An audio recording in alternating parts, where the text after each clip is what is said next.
All right. I guess we'll just start going live now. All righty. We'll start the show. Yeah. All right. Hey guys, welcome to the 6th episode of Let's Talk Comics, where myself and another co-host in the comics community discuss one of the many facets of the storytelling medium, whether it be the story like tonight, creators, constructs, or adaptations. We kind of hit it all. This week, I'm really excited to introduce you guys our special guest co-host for the evening, Alex from Comics Dividers. What's going on, man? Thanks for coming on. What up? I'm It's been excited to be here. it's been a long time coming, dude. We've been talking about this Yeah. like literally since I started doing YouTube, so Seriously. it's really great to have you on, man. I'm excited to be So here. I'm a little upset my other cohorts, Spuds and John, couldn't be here, but scheduling is a nightmare. it definitely can be. I know what that's like, man. A lot of the people I collaborate with are on different time zones, so it Hmm. can get hectic. But so like I said before, you're part of a group of gentlemen who like to discuss comic books called the Comics Dividers. Do you want to let the good people of the internet know what that's about? Of course, yeah. So the Comics Dividers is three dudes who work in a comic shop, and we provide the experience of comic shop talk in your home or cars or wherever you're listening to us. It's all in podcast form. At we have one on Podomatic Comics Dividers at Podomatic. We just started uploading to SoundCloud. Social media link is in the description. Check us out. It's a pretty fun time. It gets a little hectic. A lot of yelling, a lot of proving wrongs, a lot of realizing that hey, maybe the target demographic for uh, the teenage girl audience is exactly where I want to be Yeah. because I love all those books. They're my favorite books. Hey, man, everybody digs their own stuff. Some people are into bat penis, some people are into teenage girl Dude, drama. So that penis is gonna revolutionize the entire I way we think about comics. Like it's a game changer. I agree. So for you guys, definitely go check Alex and John and Spuds out with the Comics Dividers. There's also a link in the description to their Podomatic page where you can check out their stuff. Always really, really fun, man. I listen to them on the way to work all the time. These guys, I've been buying comic books from these guys for like 4 years. And to be honest, like this story that we're going to be talking about tonight, Alex was like one of the biggest things to get me to read this story. So Yeah, yeah. without Alex, I might not even be doing this whole YouTube thing. But before we get started into the main topic, with Let's Talk Comics, we always have to do our poll of the week. And as the guest, I want Alex to let you guys know what's your poll of the week? What's the book this week you're most excited for? All right. So let's preface this right there. I'm a huge DC fan. All right. That's my jam. I'm in it. I'm wearing a sweet metal Batman shirt. I'm here talking Batman. I got Green Lantern everywhere. So this week, my poll is going to be a Marvel title. Cool stuff. It's West Coast Avengers #2, written by Kelly Thompson. I absolutely love Kelly Thompson. Her work transcends any of the companies she decides to work with because how she writes is just so well done, and she's bringing together both Hawkeyes, America Chavez, uh, Gwenpool, Quentin Quire. Like it's a bunch of people I both love and hate, but all together is just amazing. Check it out. It's a super fun time. It's getting a lot of flack right now because of the whole Comicsgate nonsense, but honestly, like it's such a solid book. That's awesome. Marvel, honestly, like Marvel's been killing it since their whole Fresh Start Yeah, reboot. CB honestly. Cebulski might be one of the best things to happen to Marvel in the last Yeah, no, decade. honestly, it's been getting a lot better. They're not being as rigid with how they want their stories to go, and they're letting their creators get a little bit more wild with their stuff. And it gives us some pretty dope topics and things like the new Infinity War stuff. We're getting like these like weird what if tie-ins, like the Soldier Supreme, Yeah. Weapon Hex, Arachnite. Like those are some pretty out there ideas, and I'm excited. Yeah, I've heard some pretty good things about Infinity Wars. It's like one of the couple of Marvel titles I'm not reading, but overall, they're really on top of it right now. Like It's every solid. every Marvel book I'm pulling right now is a good read every time I check it Yeah, out. So, yeah. but my pull of the week, as much as I'm kissing up to Marvel right now, has got to be. Batman Damned by Brian Azzarello and Lee Bermejo, aka the first and last appearance of Batman's penis. I wouldn't say last. Wow. I think there are big plans for that bat dick. Oh boy. Maybe I should that little bit of contact I have with DC's PR department. Do you have plans with Batman's penis? Let us know. Is it going on tour? Is it gonna be like at that hall where he sung "Am I Blue"? Like, but like his own stage presence. Like, is this happening? Oh my I will Lanta. pay to be there. Oh my gosh. I really want to show you guys more art, but my web camera on my uh laptop sucks. So I will say that the prestige format's way bigger than I thought it was going to be. Yeah, This thing is huge, like my big head for comparison. it's like it's like a magazine. It's the size of a sheet of paper, 8x11. That's insane for a and comic. and the paper, like the paper that they use on this is really really high quality. But just getting into it a little bit, the story is very Brian Azzarello. If you're not into his work, you're not gonna like this book. It doesn't change anything. I, for one, am a very big fan of Brian Azzarello. There's a sense of like bleakness and literal, literary significance to his writing that I think is pretty unprecedented in comic books. And the really cool thing, if you guys don't already know, we have John Constantine as both the unreliable narrator and the ride-along character in this book. And Brian Azzarello actually did a lot of work on the original Hellblazer title back in the early 2000s, late 90s, and it was really good stuff. He kind of does these really profound character studies, and Batman Damned is no exception. We kind of get to look at Batman through a really different lens, even though you find in Tom King's Batman that he's trying to humanize him. This book is a combination of mystic arts in Gotham and taking Batman and making him vulnerable and making him scared of even himself. So if you guys haven't checked it out, go pick this book up. Unfortunately, if you want to buy this book in second printing or digitally, there is no more Bat Penis. If you haven't heard about that, well, the internet exists. So I will steer you along that way. But definitely go check this book out. If you're not familiar with these two, Bermejo did work on, I think he wrote and drew Batman Noel, and he did the art on both Luthor and Joker with Brian Azzarello, which are both critically acclaimed titles. So definitely go check Batman Damned out. Also, Brian Azzarello did a phenomenal task by roping in the madness that is Frank Miller currently. Agreed. Like writing the Dark Knight 3 master race. Like, I'm pretty sure, like, if you were to tell me that the writing process for that book was just Brian Azzarello in a locked room with Frank Miller, like with like a sheet of glass, like a police interrogation room, and he's just like clicking, is like, all right, Frank, give me the next line. And he's just sitting there like on a cell phone, like throwing out like teen tweets. Like, I would 100% believe you. Yeah, because Frank I Miller feel like is a crazy person. We had this conversation at the shop, like when that book was still around, and it was like Brian Azzarello leaves like the writing studio, and like Frank Miller sneaks in, and you see Brian Azzarello walking in like his slippers and his like bathrobe, and he's like, "Frank, what are you doing in here?" And then he's like ripping Frank away from the keyboard, just typing. Just like, well, did you see hashtag get him? Like, Carrie Kelly's suit must be more ridiculous than ever. He needs to go through 3 character changes. 3. Oh my gosh. But definitely you should be checking this book out. There's aside, honestly, I don't care about the Bat Penis, but I will say go check the book out. Art is beautiful. The writing is fantastic. And you have plenty of time. Book 2 doesn't come out until like the 21st of November. So, and it's the first book in the DC Black Label. So definitely go check it out. But the thing that we're all here for tonight is one of my favorite Batman stories of all time.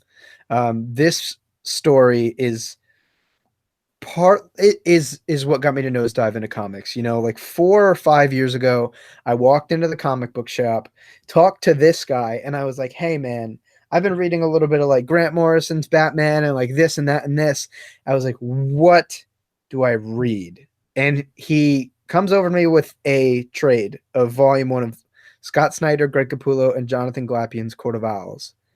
And I remember sitting in the back of that comic book store, fucking reading this book, and my friends like trying to get me to leave, and I was like, no, I have to keep reading. And I bought every single trade, and like it had gotten me to the point where I was caught up with trades and I didn't want to wait for another one. So I started collecting floppies and I went back and collected them all.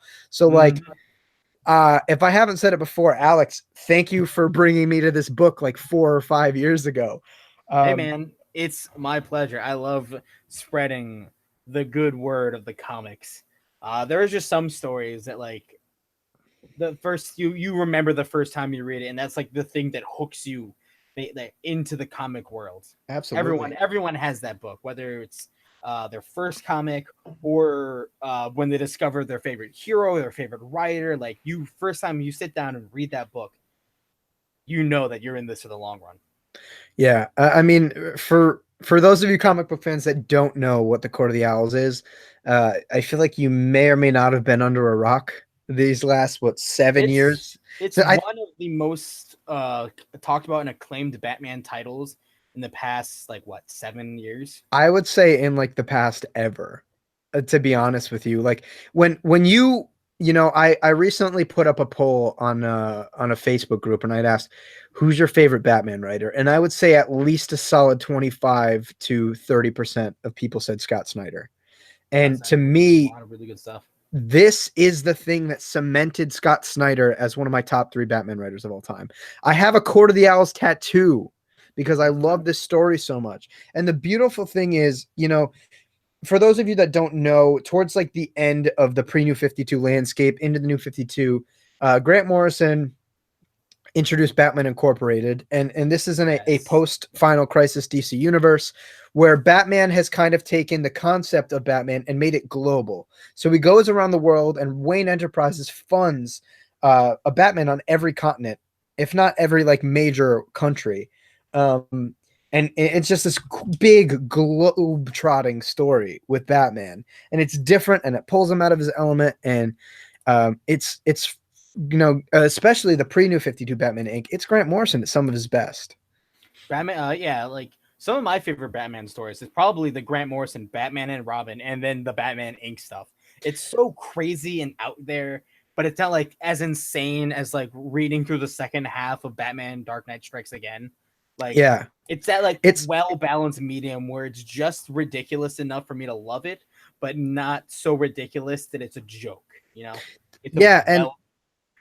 And what's awesome is, I talked about this before on a previous live stream about how Batman was one of the few characters that had literally no rebooting when it came to the New 52. The Court of the Owls was the first story for Batman in the New 52. Yeah. And what's really cool is it picks up after that. So in Court of the Owls, it's Batman returning home to Gotham indefinitely after the events of Batman Incorporated. So he's coming home. He feels like he's at the top of his game. He comes back to Gotham, and in the beginning, Scott Snyder frames the story with Batman reading a Gotham Gazette article about what Gotham is. And there's a number of different responses from the people of Gotham, whether it be, angsty teenagers trying to get shock value out of saying villains or evil or disgusting, or those who say it's Batman. And it really frames, I guess, the consciousness of Batman going into the story, how he feels like he knows the city inside and out. And there are even parts in the story where he says, oh, you know the vibrations from the 5 o'clock train running through the Narrows. You know what time of day it is. You could have your eyes closed and have just woken up. And it's like, it's so... It just paints a picture. As much as comic books are a visual medium as it is a literary medium, it paints such a picture, man. Like it takes these still images on the screen and makes them feel so like vivacious and real. And that's one of the things that I love about Scott Snyder's writing. I don't know about you. Scott Snyder's writing is some really good stuff. I haven't read as much older stuff as I've wanted from him, but like going forward, reading all of the New 52 Batman, reading No Justice, Metal, and all that stuff. He has a way of painting a picture, even though there's already a picture on there.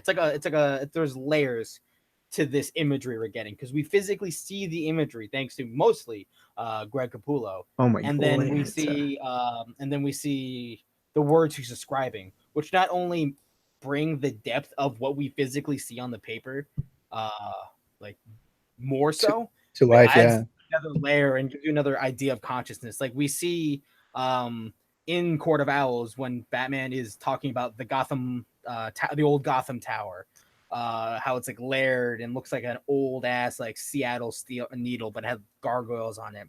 And he's talking about the gargoyles, and we see a little bit of them. We see like the length of this and the age of this tower, but they talk about how he describes what the gargoyles represent and where they're going. It paints a larger picture. You can kind of like have an image in your head of this old like monument in its prime doing what it was used to do, like as like a guardian, as like a gateway to make sure that like peace is kept within Gotham coming into these ports.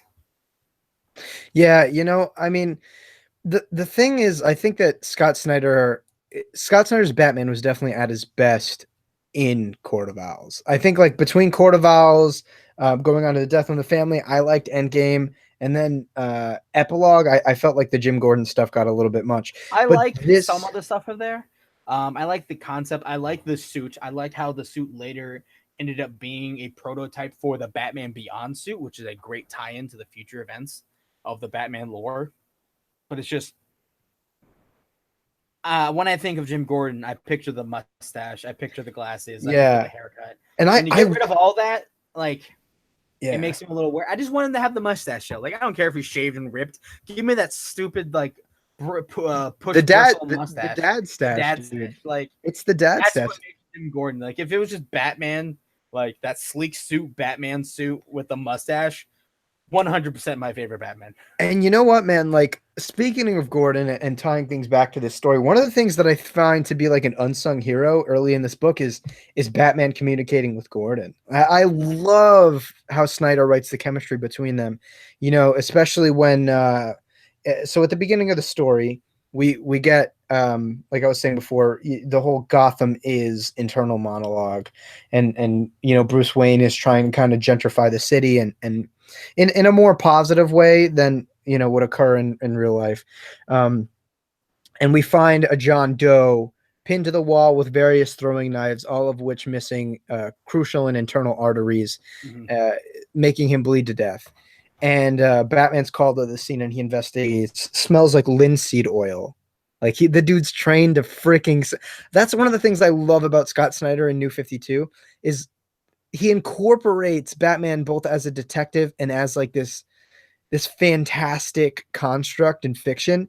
Mm-hmm. Like the guy's trained himself to pick up on various scents and amongst other things, I'm sure, but like so specific. It's linseed oil. He's like, Harvey, let me see your cigar. Lights it up. You see, Bruce Wayne will die tomorrow, and it's so intricate, man. Like some people think that Scott Snyder can get a little bit too like verbose and expository, but that's one of the things I really, I really mean, like about his that's writing comics.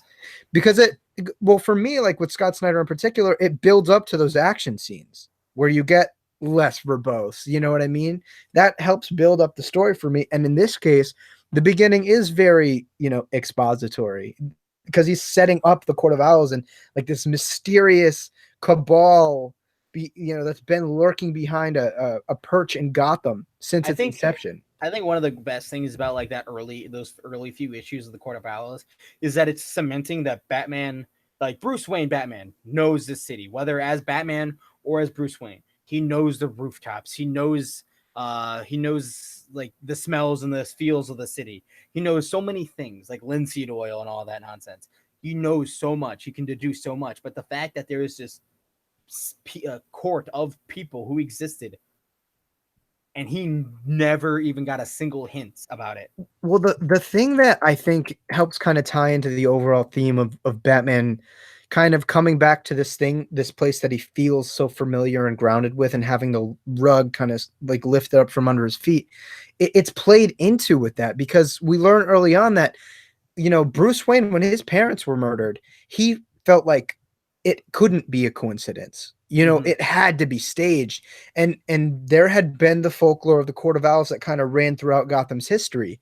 And Bruce, as a child, his first mission, so to speak, as a detective, is trying to see who killed his parents. Yeah. And his early suspicions lead him to the Court of Owls. And obviously, spoilers, they catch on to him and are able to evacuate this meeting house, which we later learn like Bruce was actually pretty close to catching the court from early on. And so Bruce here, once he recognizes the symbolism behind the art, behind the murder weapons and such, he's like, there's no way this has got to be bullshit. Until about issue 3, I want to say, where he actually gets to deal firsthand, and it ties into what Alex was mentioning earlier about the tower with the gargoyles referred to as guardians. And being in this tower, it's Bruce Wayne and the mayoral candidate of Gotham, Lincoln March.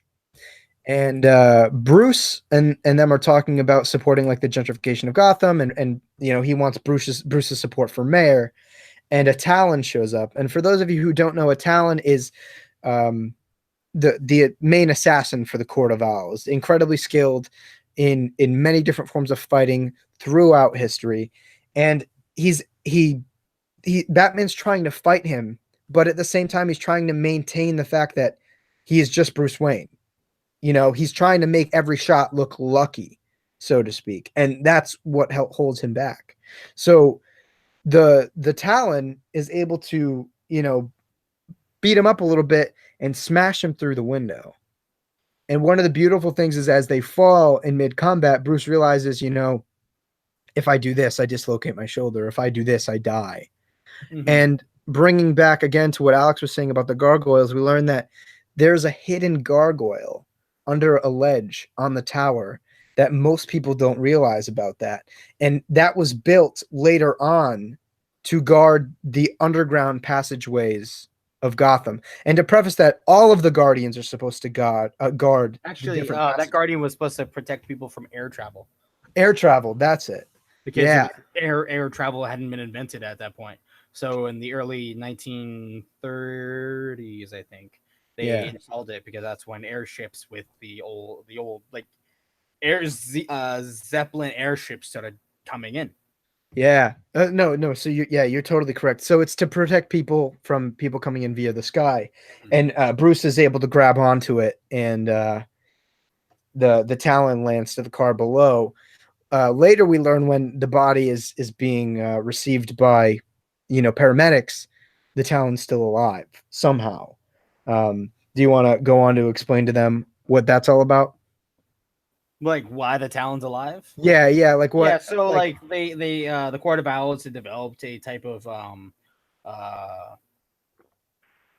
process in which they can reanimate the cells. What was it? They explained in like the last. Well, what it does is it keeps the cells electrically active. Oh, electrum. Yeah. They have like a superconductive metal that is later brought back in Dark Knight's metal inside their teeth, and the flow of the solution is triggered via heat, and the electricity therefore generates heat. And we learn that only by freezing them can they slow down the regenerative process, which ultimately causes slower blood flow, so it can't circulate throughout their body. So the thing here is that first and foremost, the thing I love about Scott Snyder's writing, and I've discussed this at great length with my buddy Comic Boom, who's in the chat tonight joining us, is that Scott Snyder examines his own vulnerabilities and his own fears when he writes these characters, especially Batman, because Batman's probably the most relatable character in comic books, being human. Here, again, Batman can be a little different. Sorry. I feel like there are some characters who can be a little bit more relatable because, first of all, Batman's a fucking billionaire, so like, who can relate to that though? Well, I mean, at least like for the time, you know what I mean. Like back in the late 30s, early 40s, you had Superman, you know what I mean, and then you had people trying to rip off Superman, and then there's Batman, like he's just a guy, just a dude. Being 80 years, beyond that, there's obviously more, but like Batman was like the OG relatable character, and here Scott Snyder deals with. I've listened to many interviews where Scott said he came back to Manhattan for the first time in many years, and he felt like he didn't know the place very well. There was an uptick in violence. All of his friends were gone. Some of them had gone down darker paths. And Batman, he has this rejoiceful comeback to Gotham City. And then all of a sudden, there's that stark contrast of maybe you don't know things as well as you thought you did. And with someone like that's so well learned, like Bruce Wayne, that's got to be a real kick in the john. You know what I mean? Yeah. And that's the thing. One of the things that I love most about this is it's Batman's triumph and it's Batman's return over. I can't say the Dark Knight return, but it's Batman's return to form.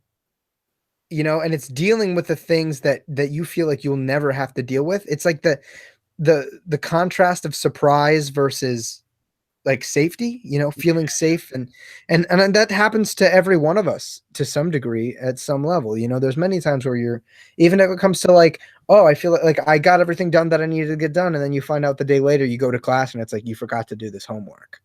Obviously, that's like a much more simplified version, but that's like it's one happened to everyone at one point or another. Yeah, absolutely.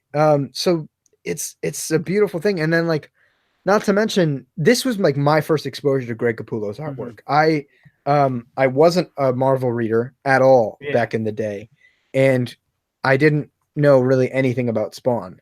So like Greg Capullo's Batman for me will always be one of the like quintessential Batmans of all time. The best part about this art style is that like you can clearly, like, if you've read any of the more recent stuff that he's done, like Metal, like if you read Court of Owls and you go to Metal, the upgrade to his style, like the slight like tune up to it, just the little details that you notice, like, oh, I've seen this like in the different version and whatnot.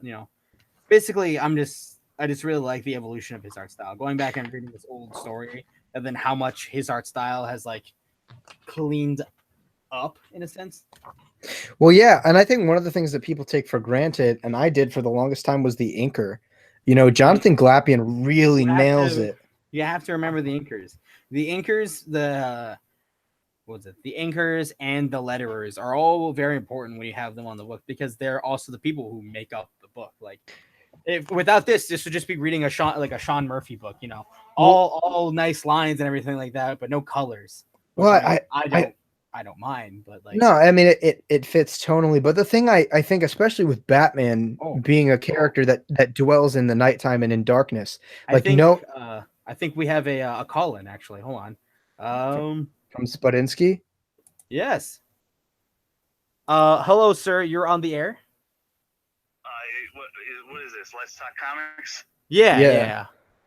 Oh, cool. I got a question for Trevor there. Oh boy, is it Green Arrow related?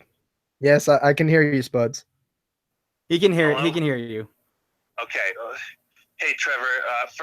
First time listener, long time caller. I just got a question about Batman real quick. Yeah. Batman sucks and is stupid. Why those things? Well, I feel like there's no winning with Spuds. He's gonna kill me on the air. He's gonna kill my YouTube career. It sounds like you got some sort of tiny head on him. What did he say? Because he can't hear you. You got like some sort of tiny head on you. Hold on. Let me fix this up. Oh boy.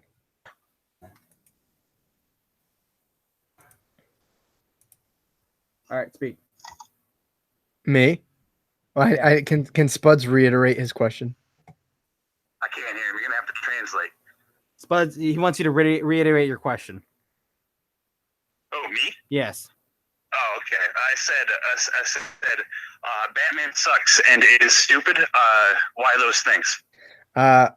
Why those things? Well, those things don't quite exist. Batman is the greatest fictional character of all time, unapologetically. Yeah, I mean, none of his wards were heroin addicts, so I'm gonna have to give Batman 1 point. You get that, Spuds?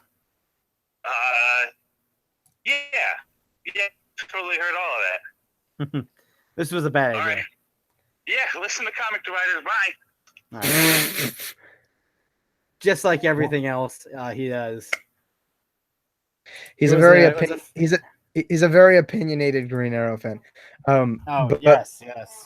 but back Although Green Arrow is very good right now, so I mean he's got some leverage. so we got some comments for Spuds. Nerdy Blurb TV. That guy sucks. Yeah, I mean, also from some Okie dude, tell that guy to eat ass. he knows. He already does it. He already does it. But back what we were discussing before, the inker, especially with Batman in particular, being dwelling in the city of darkness and being a creature of the night, you really need to know when to place those rich deep blacks. And Jonathan Glapion, man, such a talented artist. I've met him on several occasions. Super nice guy. And if you haven't, like, go check out this guy's Instagram page. It's Jonathan, last name Glapion. I was just showing Alex earlier, like, some of the commissions he's been doing, like, of his own personal artwork. The dude's fantastic. It's pretty sweet. I like that Doom. But yeah, so I didn't want to like discredit the inker in any way. I feel like they're often forgot about. But yeah, the artwork, Letterers are almost always forgotten about. yeah. And you know, so Greg Capullo, what I love is his storytelling feels so fluid, you know. With a lot of guys, and Taylor in the chat has brought up many times how, as great as Ethan Van Sciver's artwork is, it's very flat.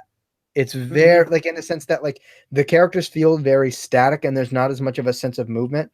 And I think Greg Capullo's artwork is one of the things that captures that, and the way that he composes the panels to pace it, you know, because the artist is the director of the issue. You know, as much as the writer sets the tone, the pace is entirely up to the artist. And so, you know, not to mention some really, really solid detail when Greg Capullo really gets into it. And he knows where to leave those big open areas of black for his inker. But so continuing on with the story, we learn that Bruce Wayne isn't the first Wayne to be approached or harassed, I suppose, by the Court of Owls. His great grandfather, Alan Wayne, actually was killed by the Court of Owls. He was running away from his home after he realized they had infiltrated pretty much his entire life, and he's found by the Gotham Police Department. And as they turn their backs to discuss the matter, he disappears into a sewer grate to be found dead.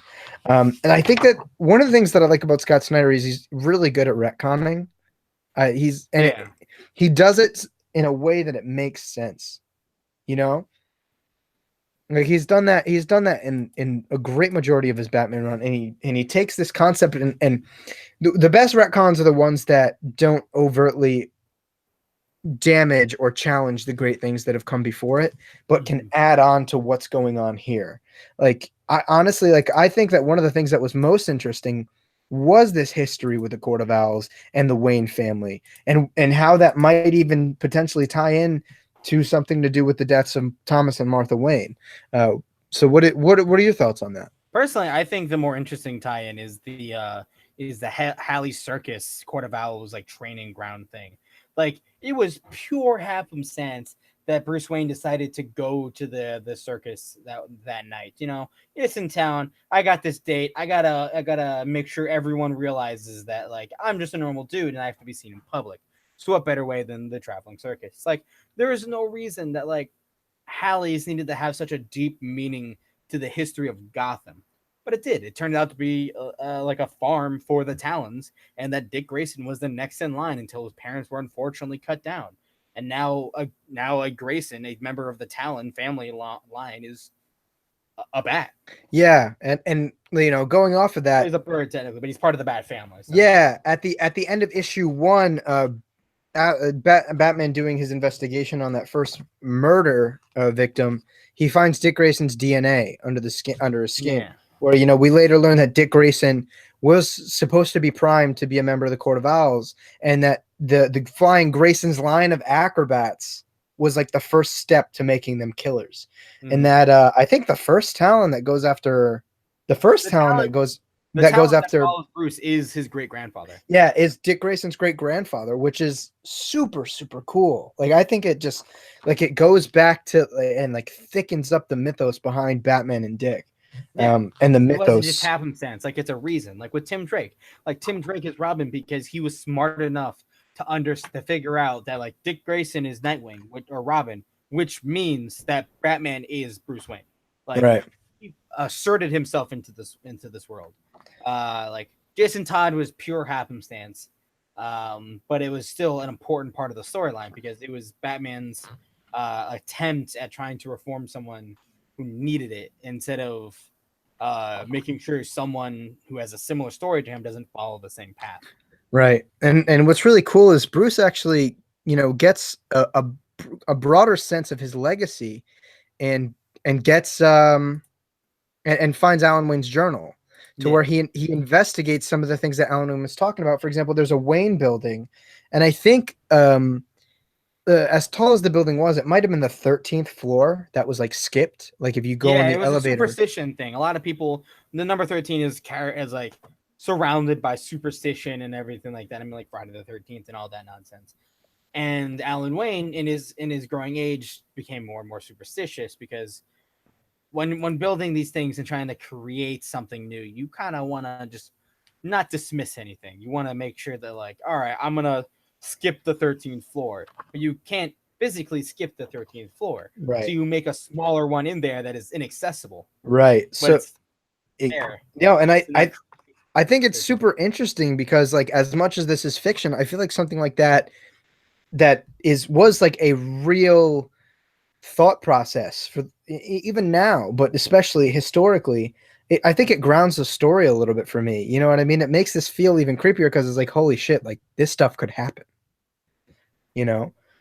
But so Batman travels to one of the Wayne Enterprises buildings in that mysterious 13th floor only to find an owl's nest, so to speak, for the court. And it's like a Talon breeding ground. But just as they have been from the beginning, they actually one up Batman and try to blow him up. So as the Talon watch behind his perched building there, or perched on the building, Batman obviously escapes because Batman. But we get like this really cool scene of Batman like just trying to get out of the flames, returning to the cave, and I think it's here where he like cold cocks Dick and like pulls the tooth. Oh yeah, it was him like right at the end. He gets to the cave. Alfred realizes it's him, pulls him up, and he's like, "We need to get you to the infirmary." And he sees the body of the Talon, freaks out, and he's like, "No, put it on the table." And he just immediately like ignores his own well-being and like starts going to work, as does Batman. And then Dick comes in later after like we've known it's been like a few hours, I believe, because Alfred has like kept him away. But this is when we realized that like Dick Grayson was supposed to be the next Talon and all that stuff. And he just punches him right in the face, knocks out the tooth, pulls it up, is like, "You were next." I'm like, oh shit. Yeah, and besides like the tower constructed by Alan Wayne, we also find out that he had helped construct the earliest subway lines in the sewer system in Gotham. I mean, the Waynes built Gotham essentially. Like most of Gotham is built by the Waynes. Yeah, but I think like the thing that makes this so specific is that it's Alan Wayne, the great grandfather that had the most clear interaction with the court. Yeah. And so as Batman's investigating part of the sewer system, he's attacked by a Talon, where he's kind of almost kidnapped into the labyrinth of the owls, and this is like. This entire rest of the first volume is like this trippy madhouse of Batman kind of really, really tiptoeing the line between his sanity and insanity. Oh, he lost it. He just lost it. And the strength too. I mean, I don't know if you disagree. I think one of the biggest strengths of the court is not only are they sending these hyper trained assassins to physically beat down Batman, but at this point, mentally, they've made him doubt himself. They've made him fear for the first time in a long time. That was the whole point of the maze. They really mess with him.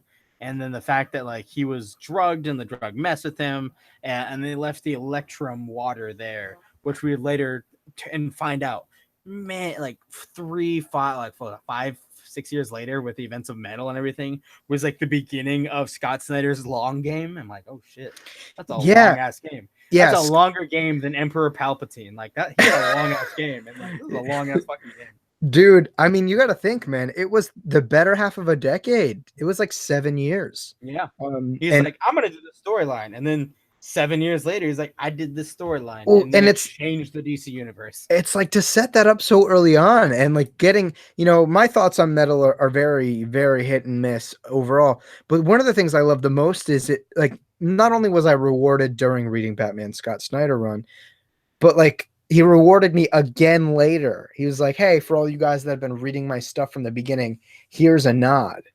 And but like as a fan, I appreciate that, but like even from the literary standpoint of how he's constructing this huge narrative from the beginning, like it's fantastic. And the best part is he didn't just like use his run as a preface. Like he used the Grant Morrison run. He used like the battle for the Cal. He used Final Crisis and like the death of Batman. He used stuff he never wrote as Yeah, like well, his like he brought it all the way back. Like the stuff with Dick when he's in that sweet like Steven Sajik designed costume and the bleeding scar across his head, which they talked about in a Tim Seeley run, which brought back to the Grant Morrison Batman and Robin. Like no, I Rebirth mean, kind of like flashed back to the Grant Morrison age of Batman like a few times, which then led into Metal. well, I Like mean, without yeah, Morrison, there would yeah, be no Metal. yeah, no, I mean, Grant Morrison's Batman was monumental, and that's one of the biggest things is that Scott Snyder's Batman is a harsh juxtaposition to Batman Inc. Because Batman Inc. He's literally on top of the world. Not only does he know Gotham, but he is traversing the world.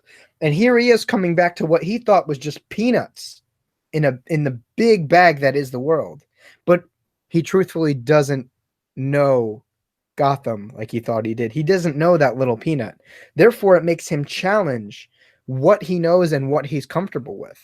And after he's abducted, the issue following, there's a little bit of a time gap, and it's a lot of like stark black shadows, and you see Batman in two panels, one with the classic like white lensed eyepiece, Yeah, and the other is like cut out. It's Batman's eye is bloodshot, and you really get to insane. visually see the toll that this entire ordeal is taking on Batman. And leading back to that, the first thing you see is the lights flash on, and it's this huge owl statue or fountain with water, and Bruce is frantic and he's drinking the water, which we later learn is laced with electrum, one of the conduits to the dark matter universe. Yeah, And it's like this interplay between the internal monologue, and the and what we see visually. One of the things I kind of wanted to read out was Batman's internal monologue. He says, and you get to see like him like eventually kind of start to lose it. They want me to come out of the dark, but I won't. I won't. I'll stay here where it's safe from them, from the owls. And then the light turns on. Here again, always here at the source. Shouldn't drink. Probably drugged. I have to. So thirsty. Like every part of me is screaming out, screaming, just a little sip. And if you pay a lot of attention, if you compare this internal monologue to the internal monologue at the beginning of the arc, he's far less verbose. mm-hmm. He's very short, he's very to the point. Obviously being deprived of sleep and rest and being drugged, he's his you know what I mean? It shows it through his thinking. And that's one of the things I really, really like about it. You know what I mean?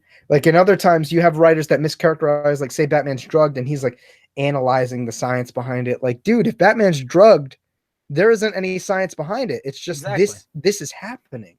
Like he's dealing with the side effects. It's one of those things. Like I think a good story with Batman, since he's so knowledgeable, he has such a great deductive mind.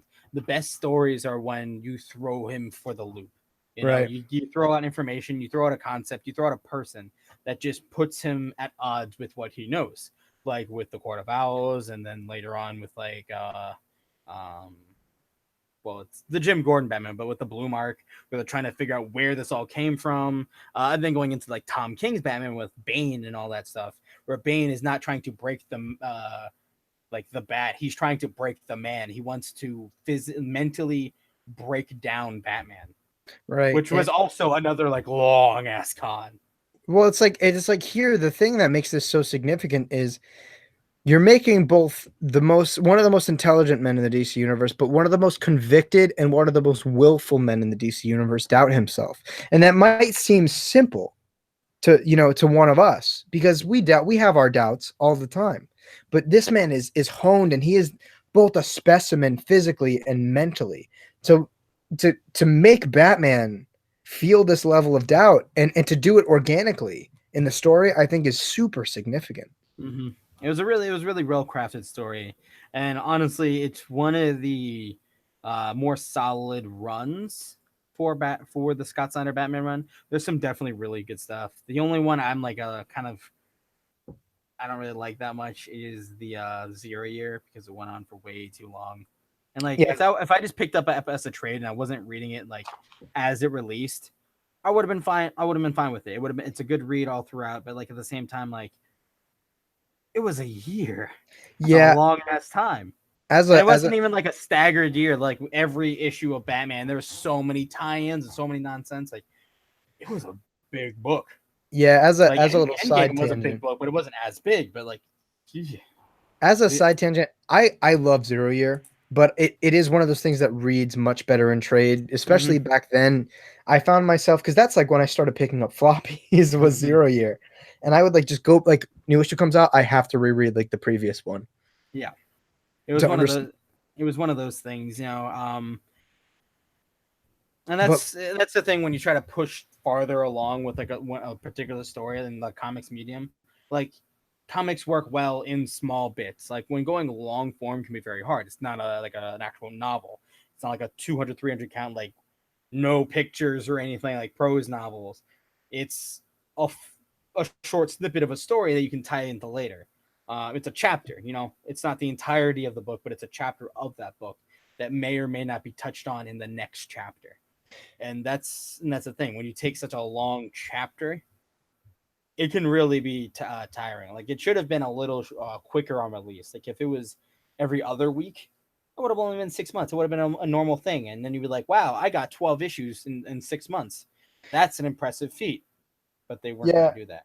Yeah, that's kind of, yeah. Like I said, I think the story was great. I think seeing Greg Capullo redraw like and modernize like the golden age Batman suit is spectacular.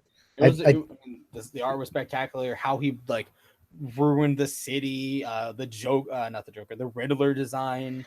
Oh, I just love the fact that they made the Riddler significant again. Like he really hadn't been remotely significant since like maybe like post Hush, like when he knew Bruce Wayne's identity before he got mind wiped. Yeah, like about.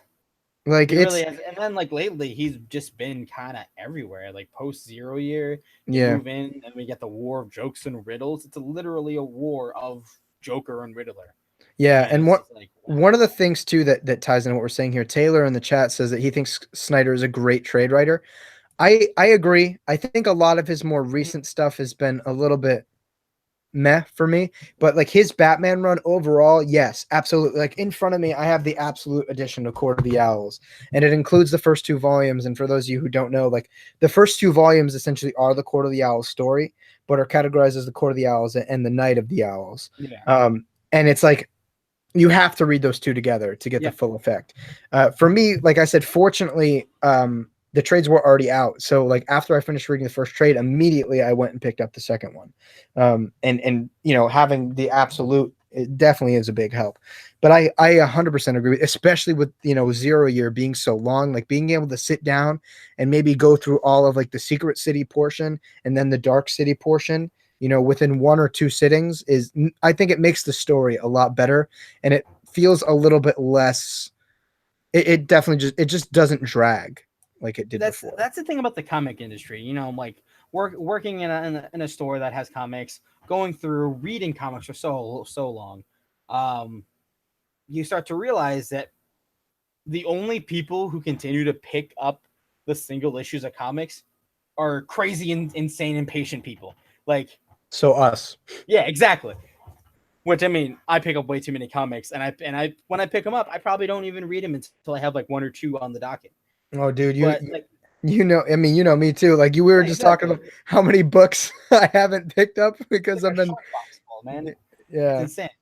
But anyway, like that's the thing. Like the comic, like single issue comic books are very tough to write because when writing anything, you know, when you start planning out, you have your beginning, middle, and end. You know what you want to write, but then trying to break that major story into a like single issue, like, and making that single issue coherent, and also trying to make sure that single issue stays coherent with the larger form story is a tough feat. I agree. Like in the Green Arrow run, the most recent one for Rebirth, Ben Percy, he came into comics with the Green Arrow of the last arc of the last 2 arcs of the New 52.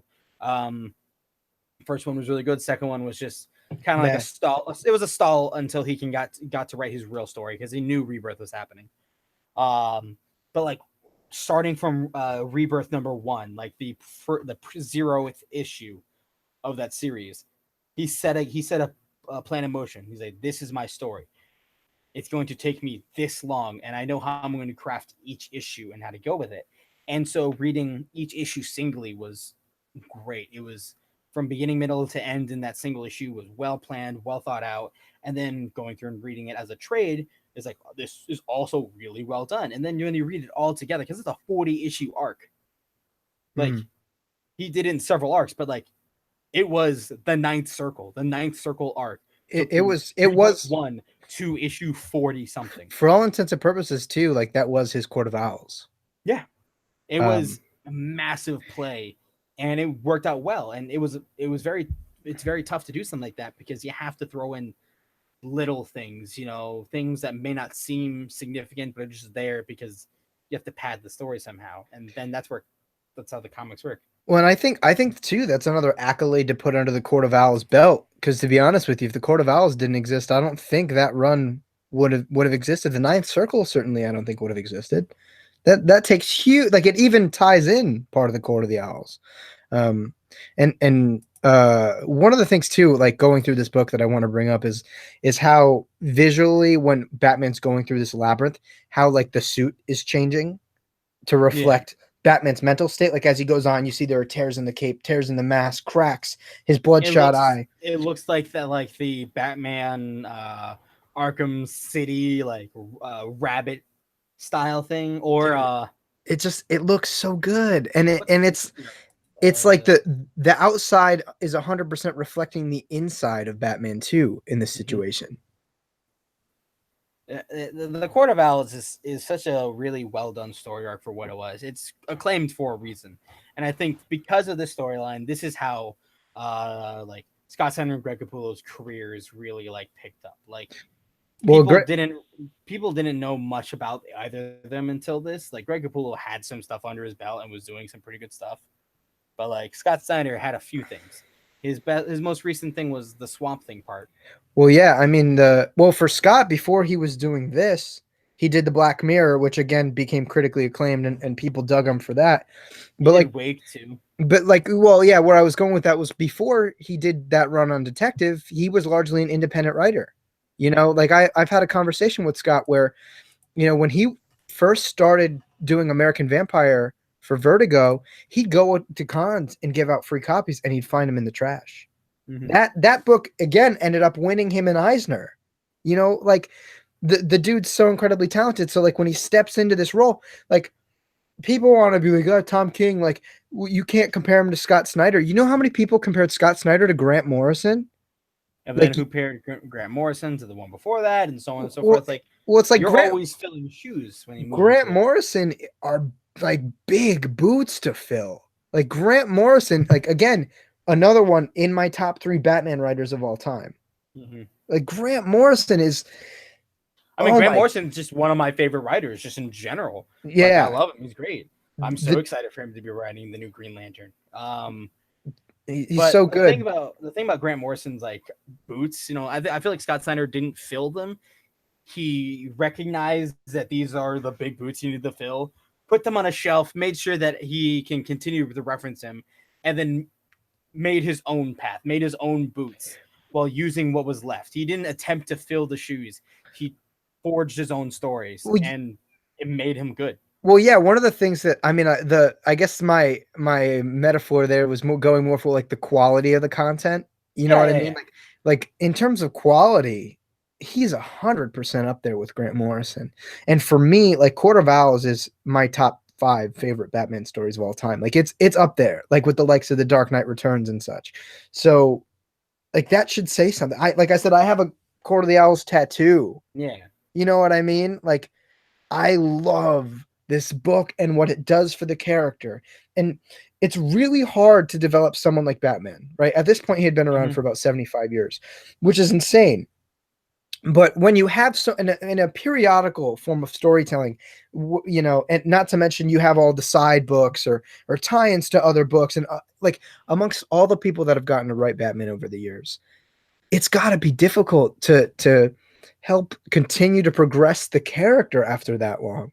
You know what I mean? There's also the problem of like making sure that while you're progressing him, you're not also reverting him to a state where the previous arc or story had fixed. And that was something that like Tom King had ended up doing after the Scott Snyder run, which was kind of reverting some of like Bruce's personality traits back to what they were beforehand. But at the same time, like I absolutely love Tom King's writing. Like if not from the Batman, but from his other works. Like I absolutely love The Vision. The Vision is probably one of my top 5 favorite comics of all time. It's so well done. The new Mr. Miracle run he's doing right now, amazing. But like having a character that's so important, having someone who has all these years, he is the pillar of the DC universe. Like you can knock out Superman for a little bit, but like someone else to fill the void. You can knock down Wonder Woman for a little bit, something can fill the void. But you knock out Batman, well, it's like shakes things up. If you think about it, Superman's died, right? You had the reign of the Superman. When Batman died, they needed another Batman. There was a war. There was the battle for the cowl. Again, another great Batman story that sometimes people overlook. Well, no, that was actually written and drawn by Tony Daniel. Tony Daniel wrote that. Yeah. Awesome story. Like that was again one of my first Batman stories of all time. One of the things, you know, because I don't want to go off on like a Tom King tangent because I do that often. Hey, I'll talk about Tom King all the time. I'll defend that man's writing. I'm so excited for Heroes in Crisis because it's what Tom King does best. Yeah, I mean, I don't want to go too far off on a side tangent. I told you we would. I told you. Yeah, I mean, I have very mixed feelings about Tom King's Batman. I've said it many times. I think that. Well, that's the thing. He changes too many things from the previously learned lessons. Well, yeah. Well, for me, and I think I'll end it on this. He goes to some interesting places, but in order for him to go to those places, he oftentimes has to ignore some of the presidents and some of the better written presidents that were set before. And that sometimes upsets me because I feel that if you can't get to where you want to go without taking away part of what makes this good, then you're not really doing your job well enough. But I'll end that there because maybe another time we'll get into the conversation just talking Tom King's Batman run. Once we get to that 103 issues or something. I'm down with that. Like the man has big plans. He announced it right out of the bat. We've got the first 50 in, and it's been an interesting ride. I'll tell you that much. Like the I Am Suicide, I Am Bane stuff is my favorite things because it reminds me so much of how he personally like writes his certain stories well. No, I think I largely think that the beginning of his Batman Rebirth run was very good. Mm-hmm. It dipped off for me, and then it got very much so like, oh, I love this issue, but this next issue. It became a hit or miss. Yeah, it was either like, it was literally like, there are a few issues that are just like, okay, this is fine. But like, for the most part, it was like, it's either great or dumpster fire for me, you know? But you know, without going too far, I do want to get back into the Court of the Owls here. So as Batman's going through the maze, one of the things that I love the most there are pictures all throughout the maze of people that have died in the maze, right? And as Batman's like obviously being focused on some of the faces, he sees a reflection of himself. And behind him, he sees the camera. Like, and it implies that like you're gonna die here. Yeah. You will just become like this legacy, this grand legacy that you've set for yourself is inevitably null and void because you will die here just like the rest of them. And under the circumstances, like Batman loses it. He just, rips the shit out of the camera. He's hallucinating. He thinks he sees members of the court, dies after them. And it's just like the psychosis here is incredible because there are very few Batman stories that put Batman in such a state of psychosis well. There's Batman, the Cult that does it well. Yeah. There's the Black Glove, even it does it pretty well. And this story does it very well. And it's like you get to see Batman's mental state kind of represented by like the tears and the breaks in the costume. And while we continue discussing, one of the questions I want to ask both you, Alex, and everybody in the chat is, what do you guys think about the new 52 Batman costume? Like for me, I see why people largely have a problem with the new 52 costumes. I love the new 52 Batman costume.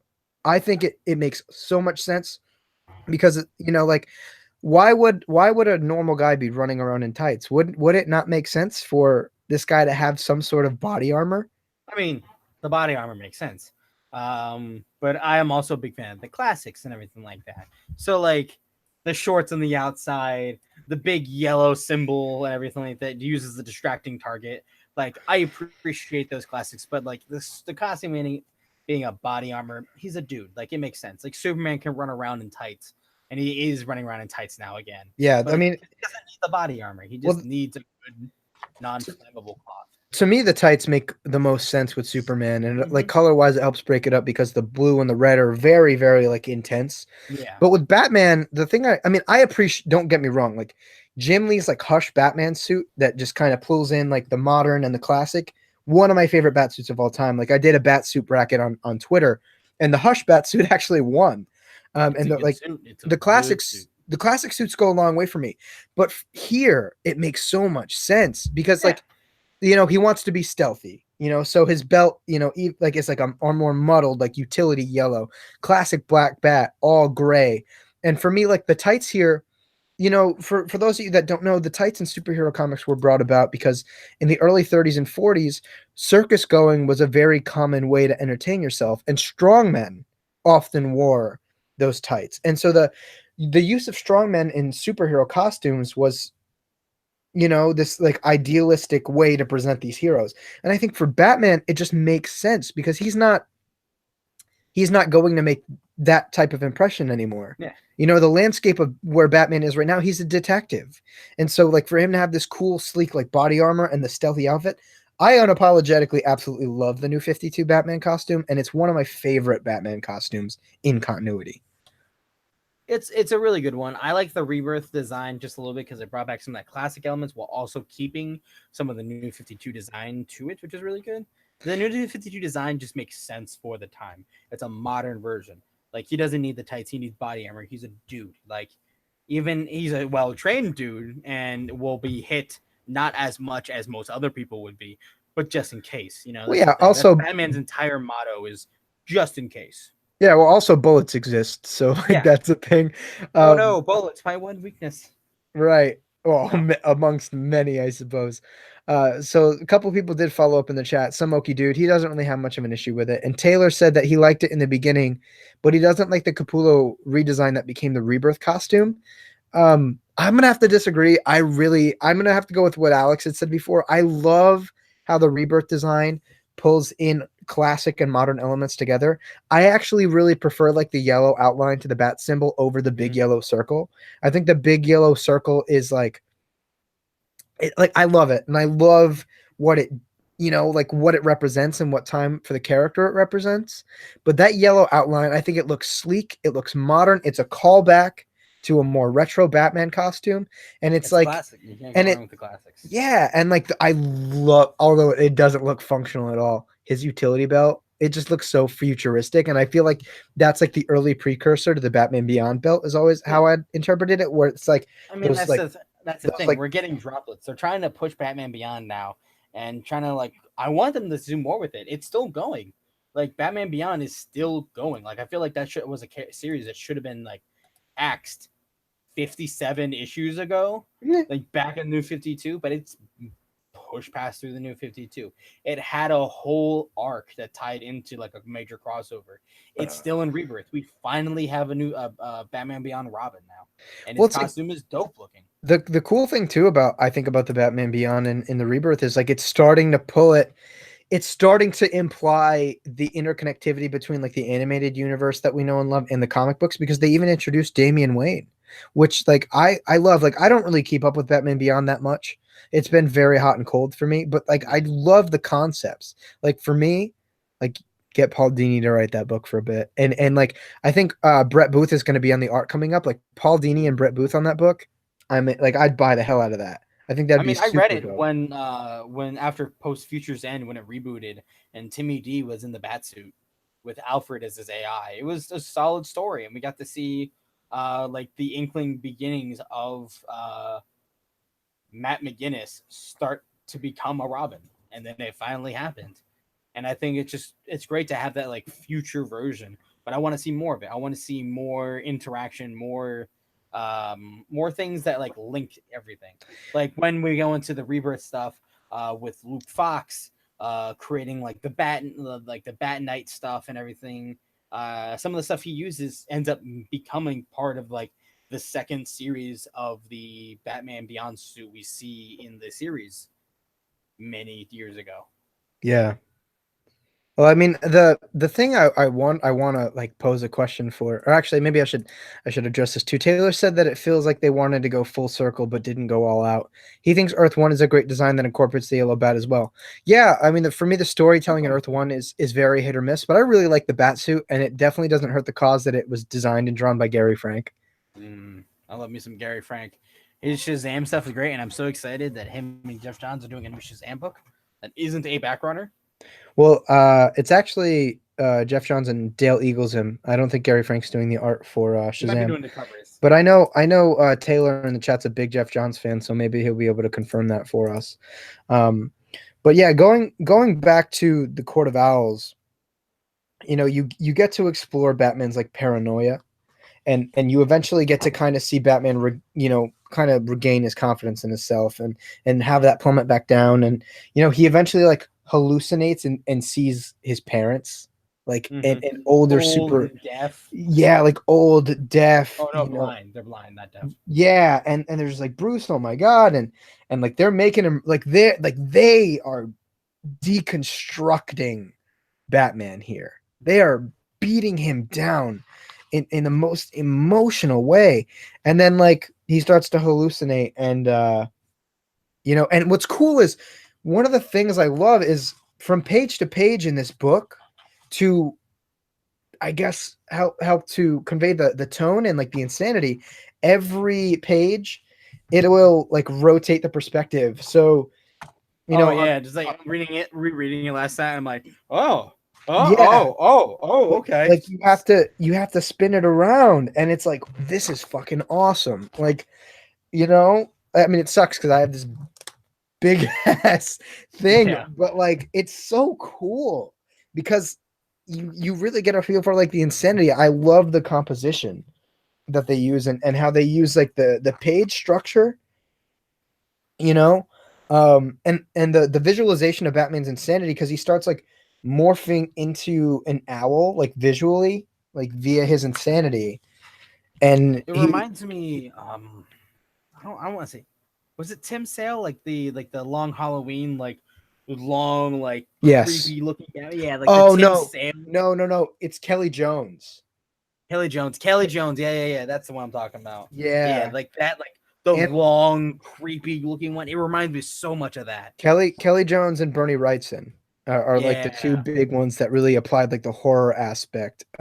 And then Taylor did confirm that Dale Eaglesham is doing the art in Shazam. He thinks Frank is doing the variants. I'll take it. But so one of the things here that I think is cool, and I don't think I picked up on this the first time I read this story, was so for a split second, Bruce kind of comes to some level of sanity, and then they show him his parents, and he goes right back after. And so the Talon comes in and stabs him. But at this point, Batman starts fighting back, and you see him like start to morph out from that like cool like this cool trippy like psychotic visualization of an owl into a bat. And I just it made me realize that from the second that he had regained his like awareness and his like higher level thinking, I don't think he like lost his grip again. I think he faked it to lure the talent in. I think that's where you see Bruce, like Batman, start to catch his footing. I mean, that's how he was able to beat him, because like when the Talon first showed up and he was still like insane, the Talon laid him down flat. Well, But, the Talon regained it a little, regained some of his well, yeah, the Talon like stabs him, and I think like Batman did it to get the Talon close. Like at that point, like he had been like, this is where Batman starts to regain his confidence, and then you get this freaking this cool fight scene, and you see like the members of the court, like obviously Batman's hallucinating, and they're like these anthropomorphic owls like screaming horrifying, to kill him. Pure horrifying. It's so crazy. And like just little side tangent, I love like the Court of the Owl masks. Like me and Alex both have the little like plastic. I have one like hanging up over there somewhere. I have one somewhere. A couple of Halloweens ago, I was a member of the Court of Owls. I just put on my suit. I took off my glasses. It was real tough to walk in because I couldn't see as much, but I put on that mask, and boy howdy. And I terrified a bunch of people. No, I did it too, but I did like an older one. I took like a Grim Reaper's suit and like put the mask on. That's a good one. And one of the things, so like during the fight, like Batman's like beaten and bruised, and again, I want to go over this internal monologue thing because I'm a big internal monologue guy. He says, no strength left, blood filling wrong, all the wrong places, whole body, every bone, saying let go and let them take you, let it end, the pain, the fight. And like the members of the Court of Owls are like surrounding him and like acting like scavengers, and he says, become a ghost, a face behind the glass, referring to like the people who had died in the labyrinth. His face, Alan Wayne, his face so scared, begging, calling out for someone to help him stop them. And then it's just enough, period. And you get this freaking fantastic splash right here. And it's him morphing back into this like he's manifesting like the Bat again. It looks like Greg Capullo just like pulled up a reference sheet and he's like, all right, Kelly Jones. Dude, it's like the long ears does it. Like as soon as those ears get as long, I'm like, that's that art. That's that heart. Fucking sick, dude. And it's just like it's him gaining his footing, like regaining his footing. You know what I mean? Like for a second there, like like Batman's the hero and he's got to survive it. But for a second there, you're like, holy shit, like is Dick gonna be Batman again? Because this ain't going well for Bruce. Like, what's going on? And so, dude, it's so good. And the Talon comes up to him and he asks, he's like, do you know what owls do to prey on? And Batman's like, I know that they prey on him, that he's sick to death of owls, and he's just beating the shit. I mean, at that point, I would also be sick to death of owls. Out of the Talon. And like the whole time it's that very like Kelly Jones, Bernie Wrightson. Like I don't know if you guys have ever read Batman Red Rain, where he becomes like a vampire, and that's all Kelly Jones. And like this like draws back into that, and he's just like this huge like hulking bat creature, not physically, but it's like he's drugged, like the imagery is there, and just he's giving into his instinct. And he goes, for days you've been leading me around, showing me things down here, what you wanted me to see. Now it's my turn, so take a look. And he smashes this motherfucker like through a wall. He's like, you see this? The city at your feet. And it's like this little diagram of Gotham City. It's not the real Gotham. It's an arts and crafts project. Mm-hmm. And then, he's trying to get him to be quiet. He's like, but wait, there's more, in a very OxyClean commercial kind of way. He's like, I see what you are too. You're nothing. But a hired thug, you're a pawn. You're not special. No matter what they've told you, no matter what you tell yourself. And this is where Batman gets like mentally, regains himself. And this is where he develops past where he was when he joined the story, because he goes into the story thinking he is something special. Yeah. You know what I mean? He's not he's not a pawn. He's the king of his city. And this is like where he comes to grips with the fact, with as much as you know, or as much as you think you know, you don't know everything. Mm-hmm. Like, this is where we get That's, those are some of the most iconic storylines. Those storylines that break the bat, that break the man and the bat, not physically but mentally, because Batman's all about his mental prowess. Every time he does anything, he's 10 steps ahead of anyone, no matter what.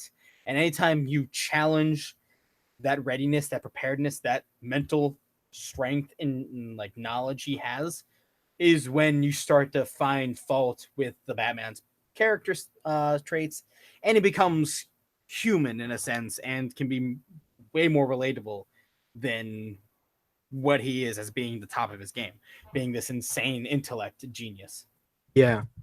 I mean, it's just the visualization here is awesome. Like the Greg Capullo art, dude. I cannot say enough like how great this is, and like the visual transformation of Batman as this story goes on, man. It's fantastic. It's good stuff. I really enjoyed that last little bit, and then leading up to my main man Dick Grayson showing up again.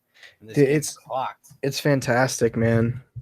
The thing is, hold on, I'm just saying hi to someone in the chat here. He's like this is Batman triumphant. Like, after everything he goes through, he looks around at the eyes, watching him, and he's like, and now, like, no matter what you tell yourself, and now what you really are is finished. That goes for all of you. You hear me? And it's just like, this is fucking, like, this is the goddamn Batman. Like, I am like the goddamn Batman. Like, for those of you who watch my stuff, like, I'm often very critical of Scott Snyder's writing, and it's because I know that he can literally put perfection on the page. Like, this to me is a quintessential Batman story, and you can, I think you can tell, like, I get so fucking excited talking about this story, and like that's why, like, I stress this all the time, is that the reason I'm critical of Scott is because I love his work and I want it to be nothing but the quality I remember in the Court of Owls. So I did just want to preface that. But like, dude, like, it's so powerful, and like the way that they use the internal monologue and like the visuals to represent like the current mind state of Batman is awesome. You know what I mean? Like, the way that they're not afraid to mess with that and use that as a narrative device, I think is very, very special to the Court of the Owls. I mean, I don't know about you, but I can't think of many stories, if any at all, really, that combine those two elements together and use them both to help drive the narrative. There is a very fine line between describing what's on the page and showing what's on the page, because that's the point of comics, right? You Right. show the image, that way you don't have to think too hard. You don't have to mental theater any of this nonsense. You see it. But the way Scott Snyder describes things, it adds that layer, like I said earlier. And there are other people who don't necessarily add that layer, but can add a little more to the image, I'm gonna go back to Tom King because I love Tom King a lot. Not his Batman stuff, but particularly his Mr. Miracle and Vision stuff. The way it's set up, especially Mr. Miracle, it's the entire series is each page is a 3x3 paneling. It's 9 panels every page, and images and everything happen on those pages. And Tom King is such heavy in narration. He narrates his stories. That's ends up saturating the rest of it comparatively. He can have a whole book with his no dialogue and it's just all narration, but the narration combined with the art and what's happening in those panels can make it really, really well done. Well, I think I have something that might one up you here. And that was in the New 52, a hugely underrated run. It was in Peter Tomasi and Patrick Gleason's Batman and Robin. It was the first issue of Batman and Robin after Damian dies, and the whole issue is there's no dialogue, there's no internal it is just the visuals. I remember that issue. I picked up that issue. And it tells the it's so powerful because it tells the whole story without any of the words. And the fact that like the creative team of Peter Tomasi and Patrick Gleason are so in sync together that they can They tell became that. some of my favorite writers in the Rebirth because of Superman. Well, I mean, even like their Batman and Robin, like incredibly underrated. You know, I will talk to great lengths about how much I love that run. And again, you know, Superman was fantastic, but like that issue alone is just like the writing. But like here, the thing I love about this is it incorporates that very visual storytelling. Like I feel like you could get this, you know, without the internal monologue or the dialogue, but that elevates it. Like together they work in such like symphony to really elevate the story to the next level. And so at this point in the story too, you know, it ties back to what I had said before, and I hadn't realized it until I reread this a couple times, was that Batman at some point throughout his journey through the labyrinth had regained his sanity and had been faking the continuous insanity to play the talent out. And you see here, you really get like this is such a Batman moment. He goes, again, he goes, that goes for all of you. Do you hear me? Do you hear me, Court of Owls, whoever you are? You can't hide from me. I know this city down to its foundation. For example, I know that this place, the taste of the water in the fountain, the minerals, we're near the river, and I know the base of your big, ugly fountain. It's white marble, not construction marble like the rest of this place, which makes it softer, more vulnerable to, say, explosions. And you know what explodes? Potassium chlorate when it ignites, which is why I slipped out, the supply of filament plates from your camera before it broke. So again, like I was saying, 10 steps ahead. 10 steps before ahead. before they even had that induced psychosis with his parents, he had already regained himself. Like as much as you think he's losing his shit and he's just busting the camera because he's getting paranoid, he does it to slip out the potassium chlorate, the filament in there to blow it up. And it's like, to me, like especially because I'm studying science in college, is like when you have like when a writer has like this great broad knowledge of all the things that make Batman, you know, the scientist, the detective, the athlete, the martial artist, like when you pull all that together, that's when you get the best Batman stories, because you have great character studies of Batman where you singularly focus in on one thing about Batman, and writers will show their understanding of that part of Batman very well. But the thing I love about Snyder is here he exhibits the fact that he understands all of it. You know? Yeah, Like, I think it's really well done. It's one of those stories that, like, when Scott Snyder was writing it, you know, he was planning a long game. He wanted people to come back at some point and reread the story, whether it's because they love it or not, or because they mentioned it later on 7 years later and they go, oh shit, what? And you go back and read it and you're like, oh shit, what? Because dude, that's a long ass game. it's so good.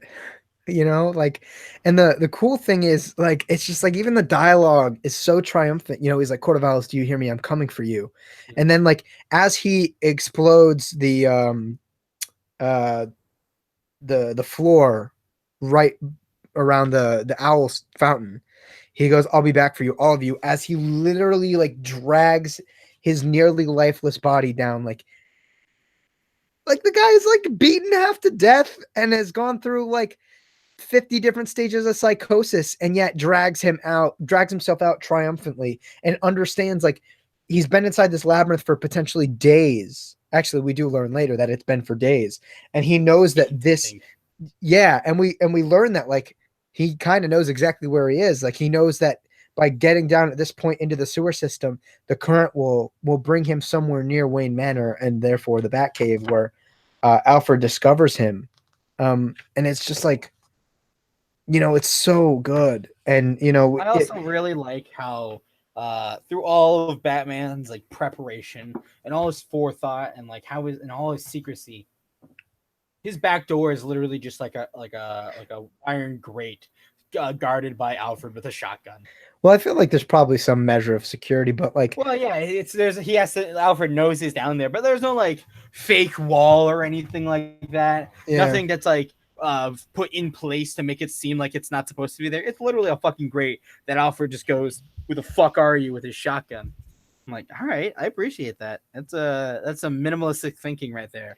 No, And I mean, also, anytime Alfred shows up with a shotgun, I'm always just like ready to watch him throw down. dude, I love Alfred, man, and Alfred's great. I The heart love I love exploring the relationship, the father son the unspoken father son relationship between Bruce and Alfred, and Scott kind of does that. You know, Bruce shows up again, like he has many nights before, at the door, and all Alfred can think of is like, how can I fix him? How can I fix this broken man? There are some people who really like draw on the relationship of Batman and Alfred and like the dynamic of it, and it works out really well. And also Scott Snyder brought it up in his All-Star Batman run. Yeah, In Rebirth, there was that arc with Alfred and talking about his heyday back in the Britain, and how yeah, like this villain is after Alfred and everything like that. Like, yeah. Well, we also got to story. before I stray too far from the previous little topic. Some Okie dude says Batman is Batman. You can try and break him. Some even have, but you can never break him entirely. Yeah, I think to elaborate on that is you can break him physically, but to break him entirely in a very emotional sense, I mean, he will always pick himself back up. And I think that, you know, why Bane wants to beat him. He knows this. well, like in my conversation with Brian Edward Hill, he brings up a good point, and I had never thought about this, was, you know, as the narrative, the movie has like some holes in the narrative, but the thematics behind Batman literally climbing up from a hole is powerful. The man's broken. He is emotionally, physically, and mentally broken, and he climbs himself up from that pit again, just like he did as an 8-year-old boy that walked out of an alley without of his parents. You know what I mean? And like that's what happens here, big time, because he's broken in every single way possible.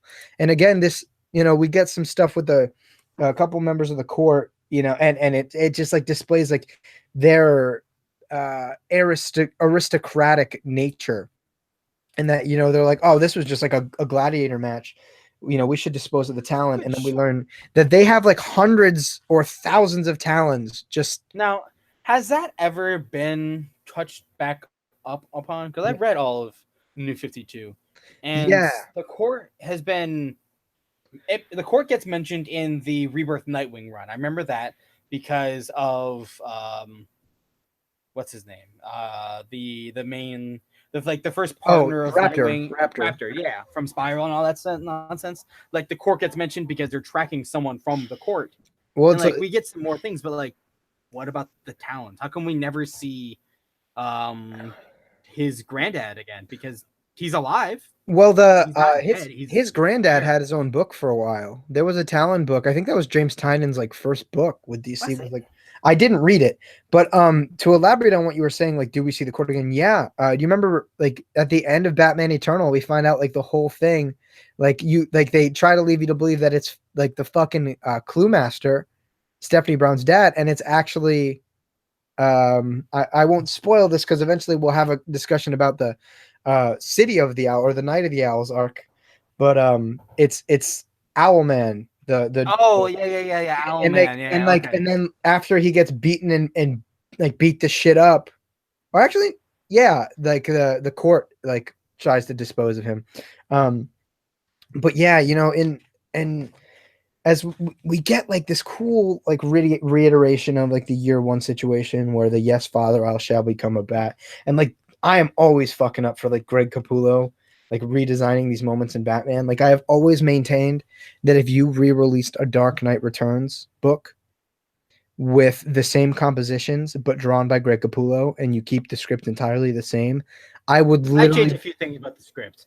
But yeah, no, it would be. I would buy that book in a heartbeat. I honestly wouldn't change anything about the script just to keep it authentic. But like like, have you guys seen Greg Capullo's like Dark Knight 3 covers? Because I bought every single fucking one from Midtown Comics.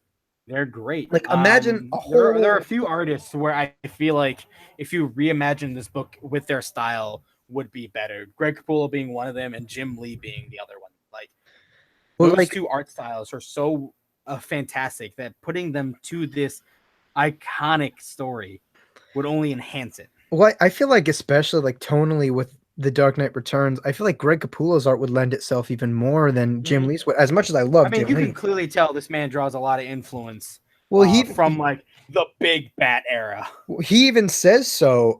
Like he said on many occasions that his cowl, that big bullnose cowl, took a lot of influence from the big Batbuster suit that he uses to fight Superman with. Mhm. Frank Miller, has been a big influence for them. And Right. I mean, he did. Frank Miller wrote one of the most iconic stories for Batman, and that's always something he'll have. it's so good, man. He also wrote the worst story for Batman in its history, which I also really love. You're referring to All-Star? Of course, it's Frank Miller and Jim Lee, and single-handedly the worst and greatest Batman story I've ever read, because it's so insane. Like, reading that is like watching a train wreck and like a plane crash at the same time, but like not at each other, but like next to each other. But then the crash like forms into one big one later, and she's like, what just happened? I mean, I have all the original issues of that story strictly because, like, I love it. it's like you sit down, you have a couple of drinks, and you read that book. Like, it's a hell of a good time. Like, honestly, like, let me know in the chat, or like whoever's watching this later, let me know in the comments, like, how would you guys feel about me like teaming up with a couple guys and doing like a drunk live stream about All-Star Batman? I think that'd be pretty freaking I fun. will rant about All-Star Batman every single day. Oh my god. I think I referenced the goddamn Batman, I think twice a week. I reference it so much, dude. But like laying down like an Irish black canary and plowing her on the fucking pier. Hey, to be fair, like Frank Miller did the public fucking before Tom King ever did on that rooftop. Dude, it's so fucking good. Like, he just like man. laid Black Canary down and fucked him. Yo, literally, I loved that book, especially like after having having fucking Spuds call on the show.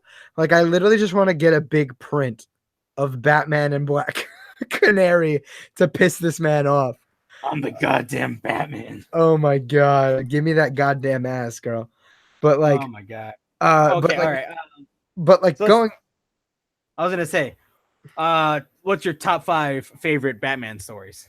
Oh my god, can I do it in like no particular order? No particular order. I don't like orders because it makes it too hard and too long. Well, we're gonna get this out of the way. Dark Knight Returns, the entire Court of the Owls. So the Court of the Owls first arc and the Night of the Owls like together.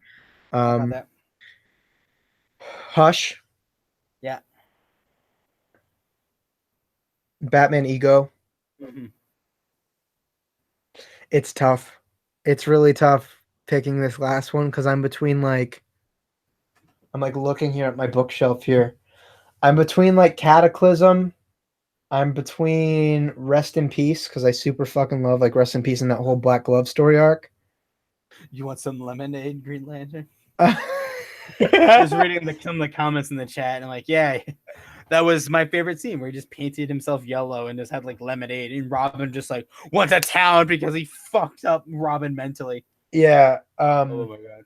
And then like obviously like a Long Halloween and Dark Victory in there, but like literally my 5th one is probably like a 5-way tie between like Long Halloween, Dark Victory, Cataclysm. What else am I missing?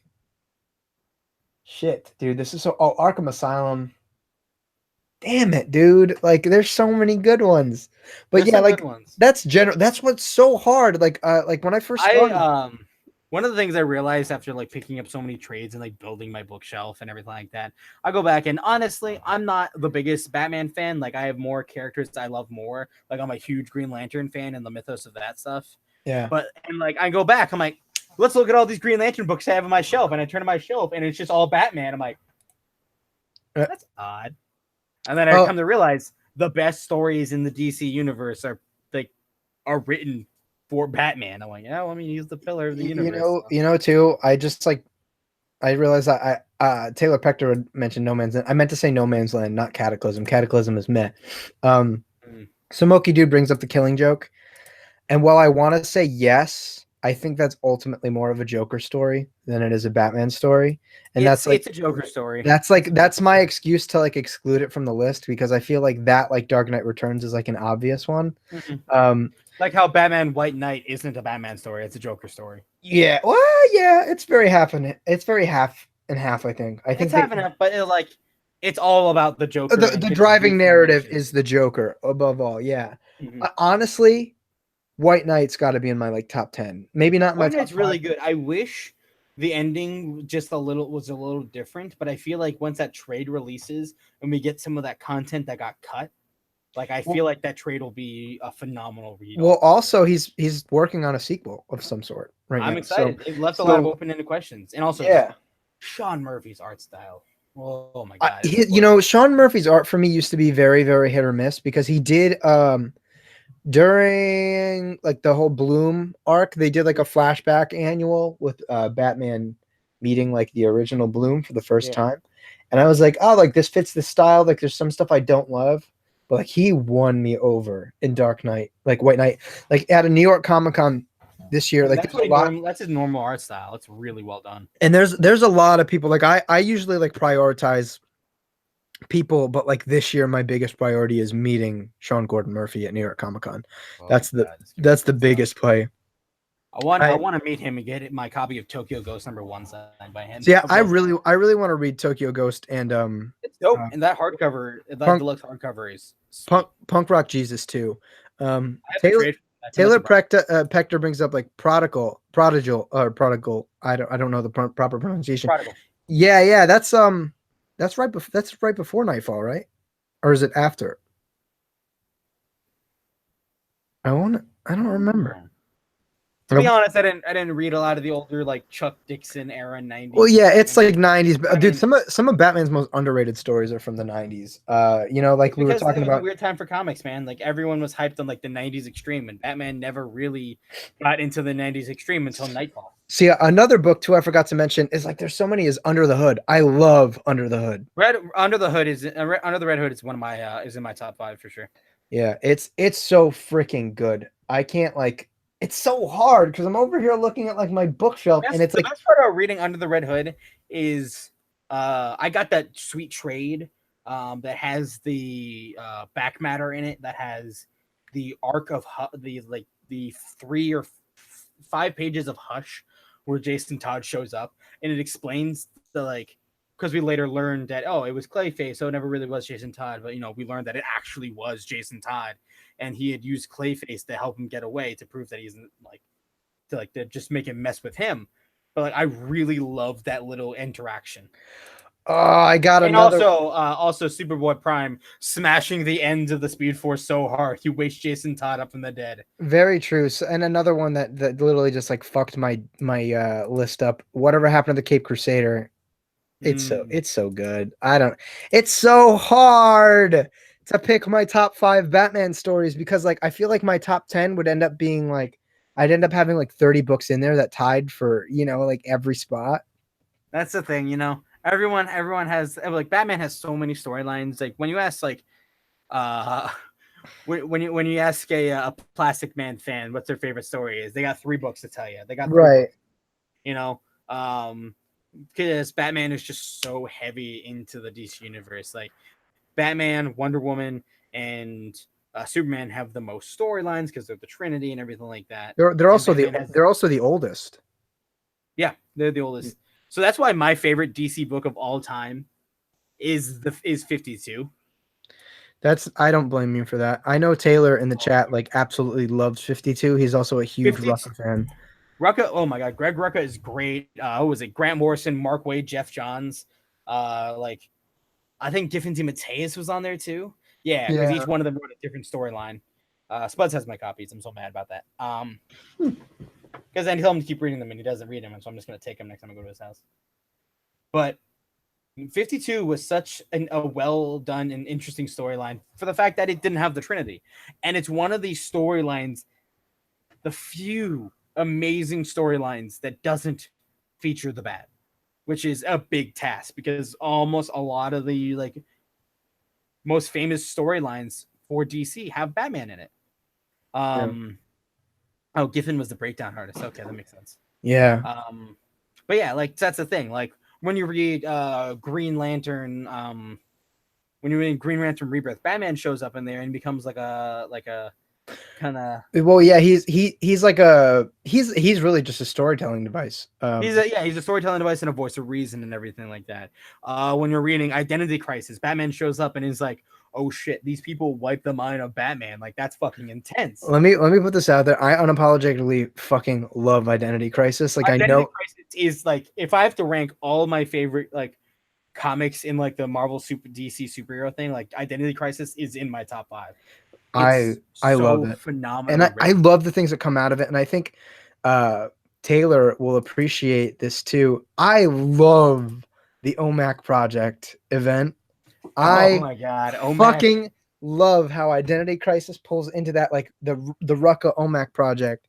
And like, you know, you have I love it. I love it, man. It's such like comic book goodness, and like Rucka is a chameleon in comics. Rucka had a lot of really good stuff. He did Checkmate too, which is a really good Oh yeah. storyline. Yeah.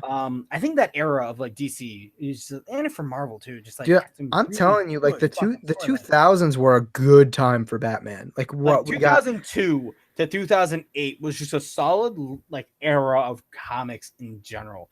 Everything in DC was on fire. Marvel was killing it with their storylines. Like, if I could go back, I would go back to that time and just pick up those single issues because Well, it was my like god, around that time, didn't we get Marvel Knights? Like, wasn't that we got Marvel Knights time? we got so much stuff in because it led into Civil War. It led into a bunch of other tie-ins for things. Yeah. So good. But like with DC and everything, like Checkmate was a good storyline. 52, all-time favorite DC book ever, and I will fight anyone on that. Like if you want to meet me in the squared circle, I will meet you in the squared circle and fight you on the 52. Yeah. In one of the episodes of Comics Dividers, we will just be talking about 52, just all of it. That's awesome. It's such a good story. I mean, I love 52.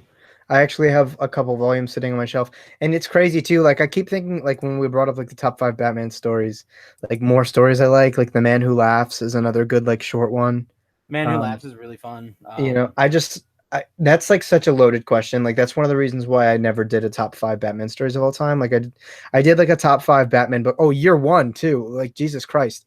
But that's why I could only do like a top 5 books for beginners because I can't do it. I don't think you'll ever. There are the 5 quintessential books of Batman that everyone should read if you want to read Batman. Well, I didn't really frame it as like the 5 best Batman books. I did it like if you were to get like the quality Batman books that you can like linearize in his continuity. I think I had done it like year 1, Long Halloween, Dark Victory.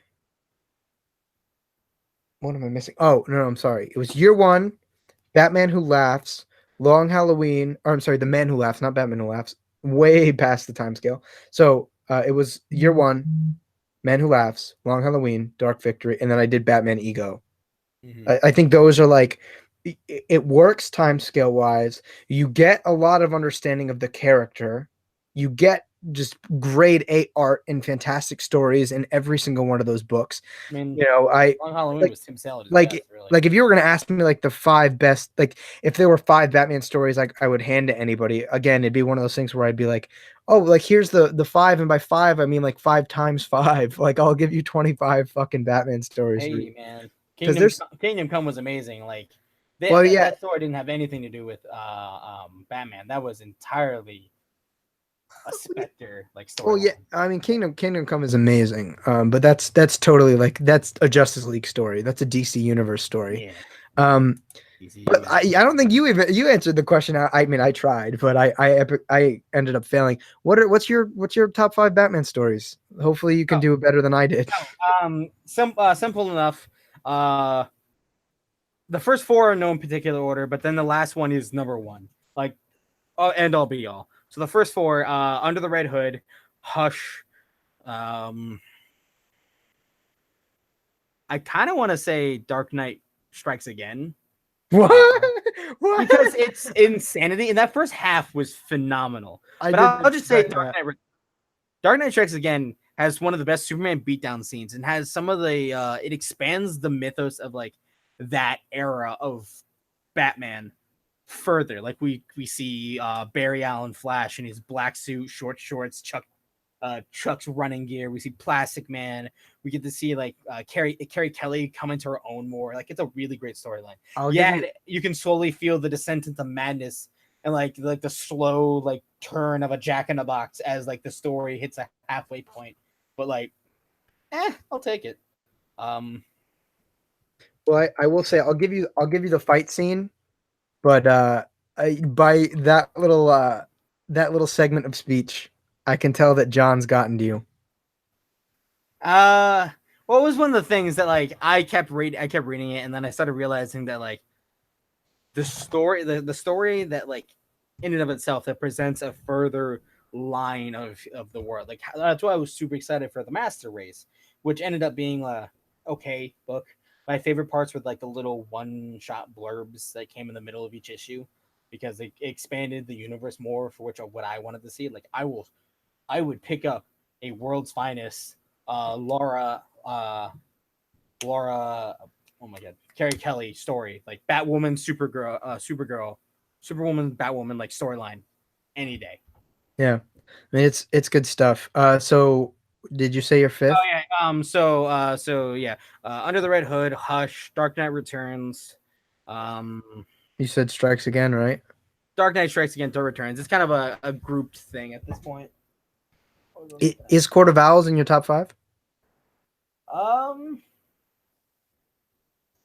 Honestly, I think it just makes like the top 6 era. While I love it a lot, I don't think it makes it into those my favorite. It's a quintessential book. I will recommend it to anyone who wants to get into that book. But you recommended it to me, man. So I recommend it to a lot of people. It's a great starting point for Batman. Oh my god, I'm blanking on the name of the story. Batman and Robin. Grant Morrison's Batman and Robin. Oh yeah. And then last, but certainly not least, my number 1 favorite book. It's the goddamn Batman. All-Star Batman and Robin is the best and worst book I have ever read. And I will the like fight for that book every day of my life because it is that perfect amount of just like nonsense that I am about. Like it just is that book shouldn't have existed. Like it's first of all, it's Jim Lee giving us this amazing scenery, the pencils, everything is just so nice looking. And then we get Frank Miller, certified madman, just like going to town on this page. While I imagine Jim Lee is just like laughing nervously in the corner as he like writes down like the jumbled notes that Frank Miller is spewing while like pacing back and forth in a room. Robin eats rat, like Batman throws him an axe and he just has to like eat the rat. You know, where's the rat come from, Frank? He eats the rat. He's like, and then Vicky Vale gets eviscerated in a train track with Alfred, but Alfred's okay later. He shows up to give him a sandwich, but then he knocks a sandwich out of his hand and then gives him the axe again. Like, who has the axe? Who has the sandwich? Who's doing that? And he's like, it's the goddamn Batman. Most important raised in Batman's mythology. Who has the sandwich? Who has the sandwich? Like, who has it? Where is it? Give me that. Like, Robin has all these animals. Who has the sandwich? There it is. See, and something too in the chat, Comic Man Jake brought up Peter Tomasi's Batman and Robin. That's also fucking up there. Like that whole run. Midnighter just dressed as Batman. I love that. That's a good one. But it feels like it was someone pretending to be Batman. Yeah, but I will definitely give credence to that, Jake, man. Like fucking like Peter Tomasi's Batman and Robin is spectacular. I absolutely love it. It's some good stuff. It was a weird like era where everything felt like people were so angry that like things were changing so much, and they're like, why is this happening? What's going on? Like the one thing that stayed good was Batman. And honestly, Green Lantern. Was solid. Also true. Yeah, Green Lantern's spectacular. It was also one of the other characters that didn't get touched at all. With Reset. Literally, like Green Lantern's story arc was the most direct. Like literally, the first volume of his Green Lantern was a direct sequel to the like issue. When you pick 50. Up the like, there are 3 giant omnibuses of Jeff Johns' Green Lanterns, and the third one is the last bit before New 52, and then into the New 52, leading up to the ending with the final battle between Hal and Sinestro. No, that's volume 1. He ends at the end of the relic stuff. Well, no, his very last like issue like is like after you think Sinestro might be like dead or whatever, it's like an old man Sinestro like in the future telling the story about like the tragedy of his friendship with Hal Jordan. No, that was the end of volume 2 or 3. I'm pretty sure that was his last issue before Venditti Sure took Relic was over. the last issue. First Lantern, yeah, First Lantern. Yeah. I don't know. It ties into that, but I did want to like briefly just finish up the Court of the Owls, because we did go into that side tangent. I'm telling you, man, like it'll happen. You can't expect me to come in and talk about the pillar of the DC universe without talking about like the spokes and pole and like things that branch off from that pillar. Yeah. But like just polishing off the Court of the Owls, it's like after Batman it like comes back into the cave, like he's beaten and bloodied, and it's like you see the dead body of Dick Grayson's like great grandfather on the thing, and he just walks past, like Alfred's helping him walk. They get up to him, he's like, get him on the damn table. Like Batman, like he's just like back to work. And then we get that conversation between Dick and Bruce, and like Dick's like, well, like kind of like, Dad, will you still love me? And he's like, of course, son, in a very Batman kind of way. And I love the end of the first volume because it's like uh the funny thing is that like at the end of it you get like this dialogue, and Dick's like, but they're not Gotham City, Bruce, and neither are you. And then one of like the aristocrats, like the members behind the scenes of the Court of the Owls, he's like, come this way, come see. And then he opens up to Gotham City, and he's like, for tonight we will not only kill our enemy, but we will take back our city, we will take back our kingdom. And it's literally like a scene from the fucking Wizard of Oz. He's like, fly, my monkeys, fly, like right over here. And it goes into the Night of the Owls, and it's this awesome like tie-in, like the first big tie-in of the New 52. Originally I thought like through this stream that in 2 hours we'd be able to get through both of them, but we're probably gonna have to do a second episode on the City of Owls. But like I will say, like City of Owls, again, reading the Court of the Owls and the City of Owls as the overall Court of Owls storyline is amazing. They're meant to be read together. Like, that is like a deluxe edition. Like how like I feel like a lot of Scott Snyder stuff, he doesn't write it as like the 5 or 6 issue arc. He writes it as like the 12, 14 issue stuff. Like he has like that like maxi series mindset when it comes to his writing. Yeah, it's so good, man. Like I can't express how much I love Court of the Owls and pretty much everything about it. Like if it's one of the few things that I would probably give a 10. Like I don't give 10s very often, but I would give this like entire storyline a 10. But that's pretty much where it ends. The leader's like, go and take Gotham City, aka go my monkeys fly. And the next, just to give you like a little synopsis, is the next one is they invade the manor and they invade Gotham City, and you find out that now that Batman has uncovered the court is almost going public. Like after hundreds of years of standing behind in the shadows, they come into Gotham City, and it's like, okay, we like clearly this isn't going to work anymore. We have to take a new approach, and they just front rush Gotham City and kill or attempt to kill some of the major like political and like just like the major figures in Gotham to try to regain their foothold. And it's like it ties into a bunch of the Bat books, and it's absolutely phenomenal. So, Alex, eventually I'd love to have you back on so we can go over City of the Owls or Night of the Owls. Yeah, I'm down with that. I will try to bring my other cohorts, Spuds and John, with us. Try to get something else going, and then I'm sure we'll want to talk about some other things too.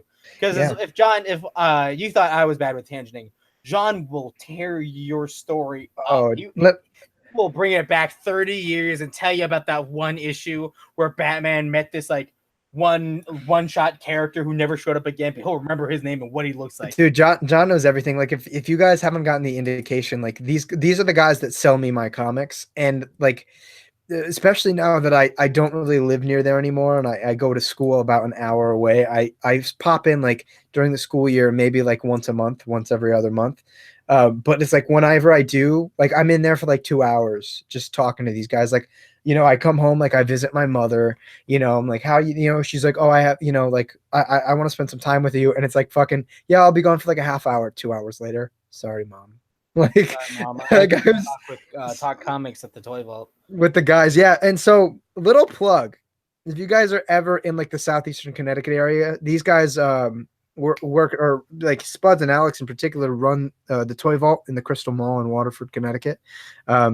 Really fucking awesome guys. Like, I've actually technically known Alex since I was like 11 years old, but like Yeah, we've many years. but like we became really cool through comics. And if you guys start a pull box with them, they give you like 20% off, which is fucking rad, especially That's when you're dope. someone like me that reads so many comics. So go check them out, go say hi, support their store. And they like just moved, so go check them out. Like, that's why I always stress, like, go support your LCS. Like, these guys are my Support your LCS. LCS. Even if I wasn't working at your LCS, you know, I would always be an advocate support. Like, even then, like when I go to other bookshop, when I'm looking for prose novels or I'm looking for volumes of like comics that I don't have at my store and I can't get in, I will go to other shops and everything like that and try to find them, because supporting your LCS is super important.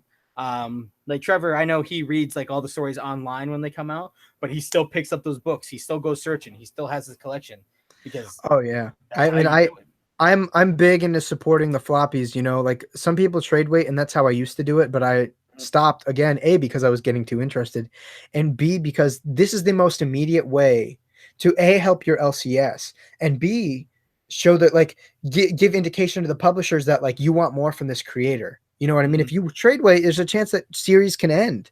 And it's situations like that.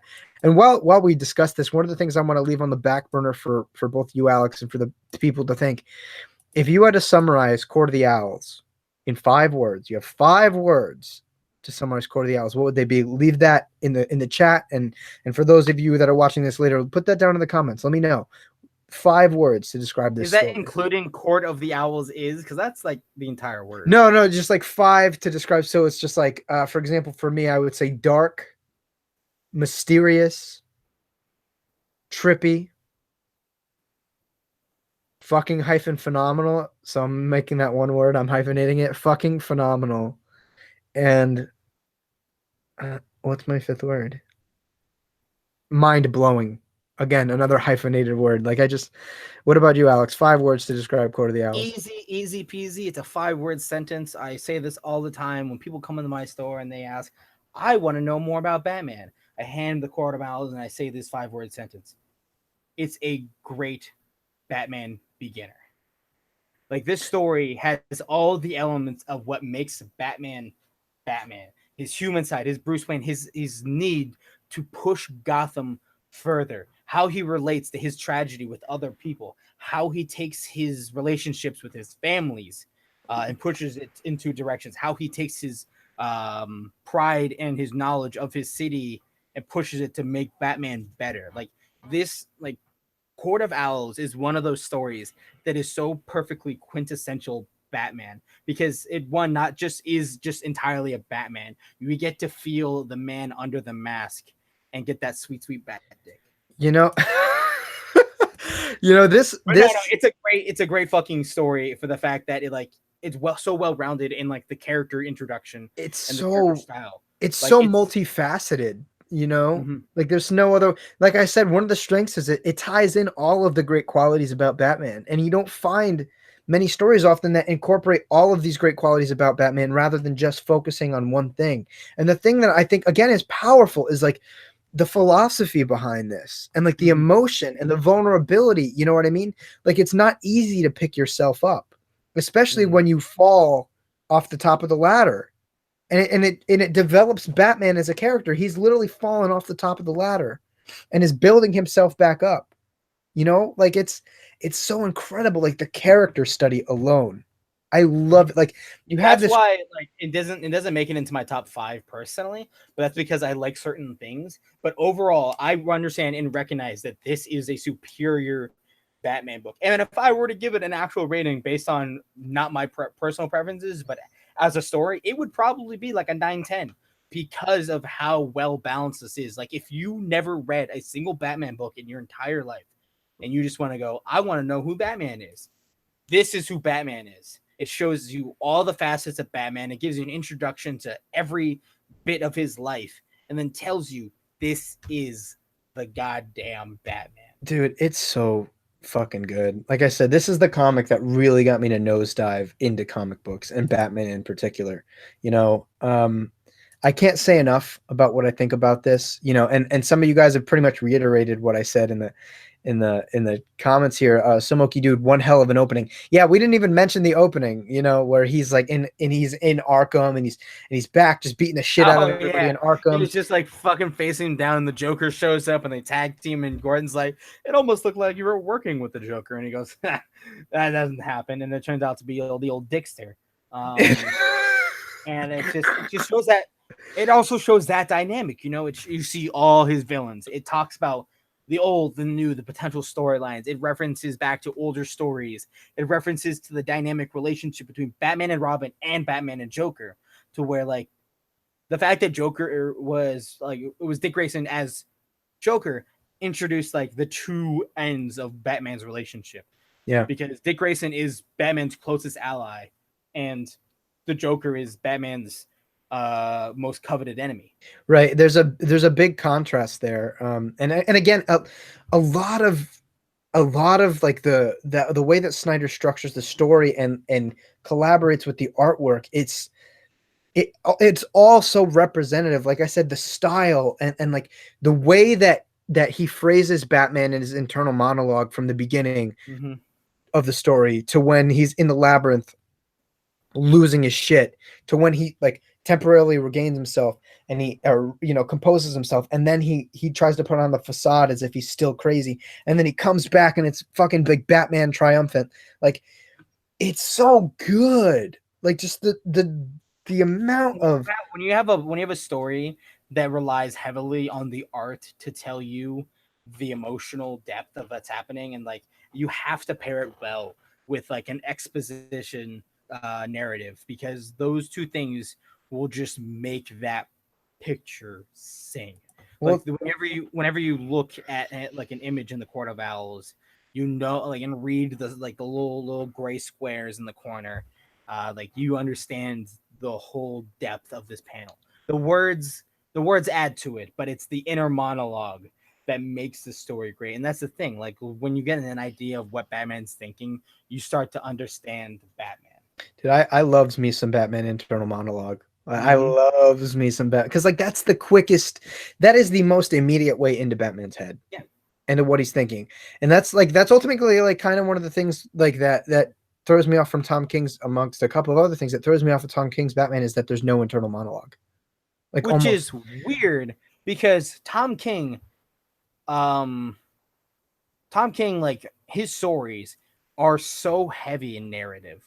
Like, he gives you that internal monologue. He throws that narrative in there, and that's what he does well. Like, one of my favorite things that Tom King does is having a narrative / inner monologue going over like an action sequence, a series of panels and pages that is supposed to be like over time, but it's just one or two like quick thoughts in the head. Like in the issue of I Am Suicide, I think, where it's the entire issue. There's no words except like, I will break your fucking back. And it's just all the monologue is just a letter Catwoman wrote to him. He's going through the tunnels of Santa Prisca and making it to Ways Bane, and the only words he says in the entire issue is "I will break your fucking back." That's honestly one of my more favorite like Tom King Batman arcs. That's what Tom King does best. Tom King's inner monologue and narration is what makes his writing so strong. Well, it's interesting you don't see it as often in the Batman series is very disappointing. Because if you've ever read The Vision, which is one of my favorite Marvel books of all time, it's so heavy in that inner monologue. And it's not even like an inner monologue at that moment. It's an overarching inner monologue, because you'll see an action happening at one point, but this monologue is like an hour into the future, while The Vision is like reflecting back on the actions that just happened. You know, it's one of those things that like gives you such a great understanding of like how these characters think and how they think back to their actions. What's super interesting about like that arc in Tom King's Batman is that it's not actually like an internal monologue. It's his letter to Selina. Yeah. And it's him opening himself up to her, and it's like the initial stages of Batman realizing that like he deserves happiness in some sense. You know, it's him acknowledging it in some way, which I think is super interesting. But I you know, honestly, I just wish Batman just could have that. Like, give me Batman being happy, but also still being the Batman, because this is what his crusade was. His crusade was to help people, um, people really. He wanted to protect his city, and even the protector of Gotham needs someone to confide and trust in, and that's where his family comes in. Like, the best part about Batman is his family. And like, he's allowed to have a son, he's allowed to have many sons, he's allowed to have a father, but the fact that like they won't let him have a wife is ridiculous. Like, just yeah, I mean let him this. have his family. It won't take away from his character. He can Yeah, still be Batman. I will say I agree with you. It's time for something new, but I think that's a good topic of conversation to say for like a Tom King Batman episode. I will talk about Tom King Batman and Tom King all day. I love my former CIA agent turned writer Tom King. No, Right? we'll definitely like the only reason this is like I want to save that for our I Tom King will. Batman discussion. Yeah, I will talk about that for a But very long time. no, yeah, well, no, we'll have an episode around it. We'll definitely have you back on for that. But you know, definitely, you know, keep in mind, guys, we'll definitely have to have Alex on to do the I guess the sister book to Court of the Owls, the Night of the Owls, which all plays into this one big story. Which, like I said, I thought we were going to be able to get through tonight within the 2 hours, but not so much. I got a little bit too into it.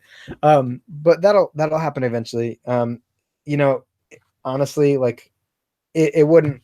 I would, no matter how many times I've read this story, I always suggest go back, reread the story. It's one of those things that every time you go back into it, you learn something new. Especially You know, with metal outs, like it adds a new layer of like new discovery. well, it's like even yeah, that's true. But even like independent of metal, it's just it's masterful, man. Like this story like literally changed my life. You know what I mean? Like, and I'm one of those types. It's because I'm one of those types of people that like really read far into things, and that's why like this is so motivational, because it's like the hardest thing in life is to be better, and it's even harder to be better when everything is crashing down on you. You know what I mean? Literally everything. And like Batman does it, you know. And I'm not gonna get super like philosophical and shit on this, but like that's powerful. No, That's incredibly I can't powerful. And laugh that's at that. one of the reasons why I love Scott Snyder's Batman, is because there's a level of vulnerability that he introduces into these characters that makes them relevant. And as big and as crazy and as fictional as this world is, it ties it into yourself. That's ultimately why I love the character. That's ultimately why I love comic books, because no matter how crazy it is, the best stories are the ones that make you feel something. Mm-hmm. But I will, you know, you know, we'll definitely, you know, get this coming to a close. Alex, dude, thank you so much for coming on. It's been a long time Hey, coming, thanks. and I enjoyed chatting with you. If you guys haven't already, go to the link in the description. There's a link to the Comics Dividers Podomatic page. Follow them. Go listen to their stuff. They're really cool guys. You know what I mean? Like, I've been listening to them talking to them before, you know, like years before this was ever a concept. So, you know, the fact that they do this on a weekly basis is something to be heard. And We try weekly. It's every 2 weeks, but we try weekly. no, yeah, for We sure. we have side And things. then you just made a Twitter, right? You want to let the good folks of the Yeah, YouTubes it's Act Comics Dividers. We're slowly working on our social media handles and trying to get that up there. We have very busy like outside of like hobbies, lifestyles. So we're trying to get that all on. And as Trevor can attest to, editing takes a lot of time. hella long. Hell long. But you know, again, a thank you to you guys that are watching, both live, especially. You guys really help to elevate the topic of conversation. It's always good to get perspectives and get some ideas around. You know, the community is one of the biggest things that I'm trying to build here, and just having an open community where we can agree to disagree and agree to agree, and just talk comics and love on this stuff. You know what I mean? That's ultimately why we're here, and that's ultimately why, you know, me and Alex are sitting here talking about this stuff for 2 hours plus. So thank you guys. More. I'll talk longer. I'll talk all Thank day. you guys for watching, for coming live, and for those of you that are watching later. If you haven't already, give this video a thumbs up. It's a big help. We're really trying to push and build the channel and eventually help build a community. So give this video a thumbs up. If you haven't already, go check out some of my other videos where we review comics. I have live stream discussions with other members of the comic book community. This week I'll be putting out a pull list video. It's been a long time coming. It's going to be The Adventures of Super Sons #1. It's going that to book be was awesome. awesome book. Captain America #3, and It's a solid book too. super. I've been like, this one's been ready to go for a while. Was Hal Jordan and the Green Lantern Corps #50, the finale to Rob Venditti's time on Green Lantern. I've been waiting on that. I have that set aside. I'm just like waiting for the right moment to end it because I absolutely love the Robert Venditti run of stuff. I thought it was a monumental task to take up after Jeff Johns, and he did well. He did really well. It was. I've talked to great lengths about how good Robert Venditti is for picking up after Jeff Johns. Again, big shoes to fill. And then sometime next week I'll be doing a spotlight on Batman Damned. So look forward to Batman, his genitals, and a little bit of John Constantine. But Ooh, you know, everything I'm excited about. And for those of you too that are subscribed, make sure to hit that little bell button next to the subscription button, so you know when my videos go up. You know, if you like this stuff, if you like what I'm putting out, share it. We're really, like I said, we're really trying to build this up, get more people into the conversation, and I'm always open to find me on Twitter at DarkKnightNat25. Let me know, like, what are things that you want to see from the channel, or you can, leave them down in the comments.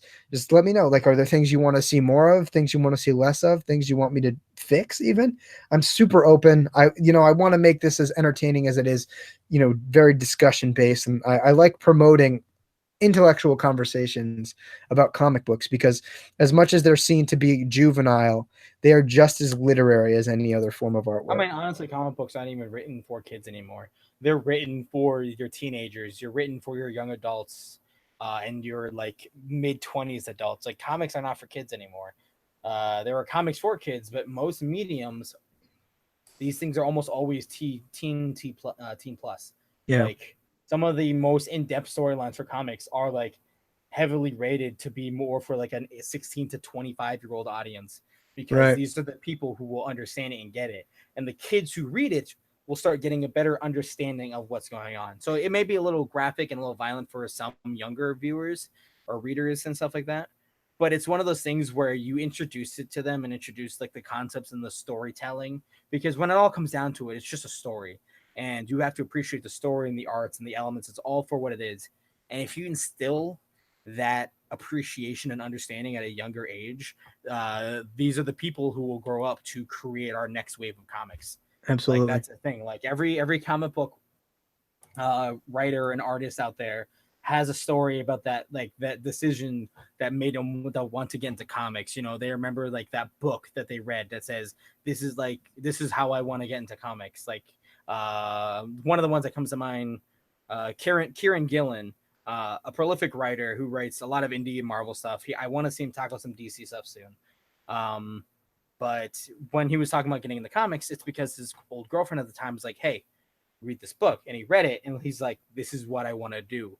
And that book shaped his life. And that's one of the things. Like, comics are for any age if you can instill the understanding of what they mean. Comics are for everyone. So comics are for everyone. By doing this and coming to these talks, like, I want to continue to build a community and just talk comic books and talk about the things that we all love and connect together. So again, if you haven't already, go follow Alex and John and Spuds and everybody on their Podomatic website. Link in the description down below. If you haven't, like this video, share it with your friends, share other stuff. If there's other stuff like the creative interviews I've done or the comics pull list that you've done, share that with your friends, man. Get that circulating.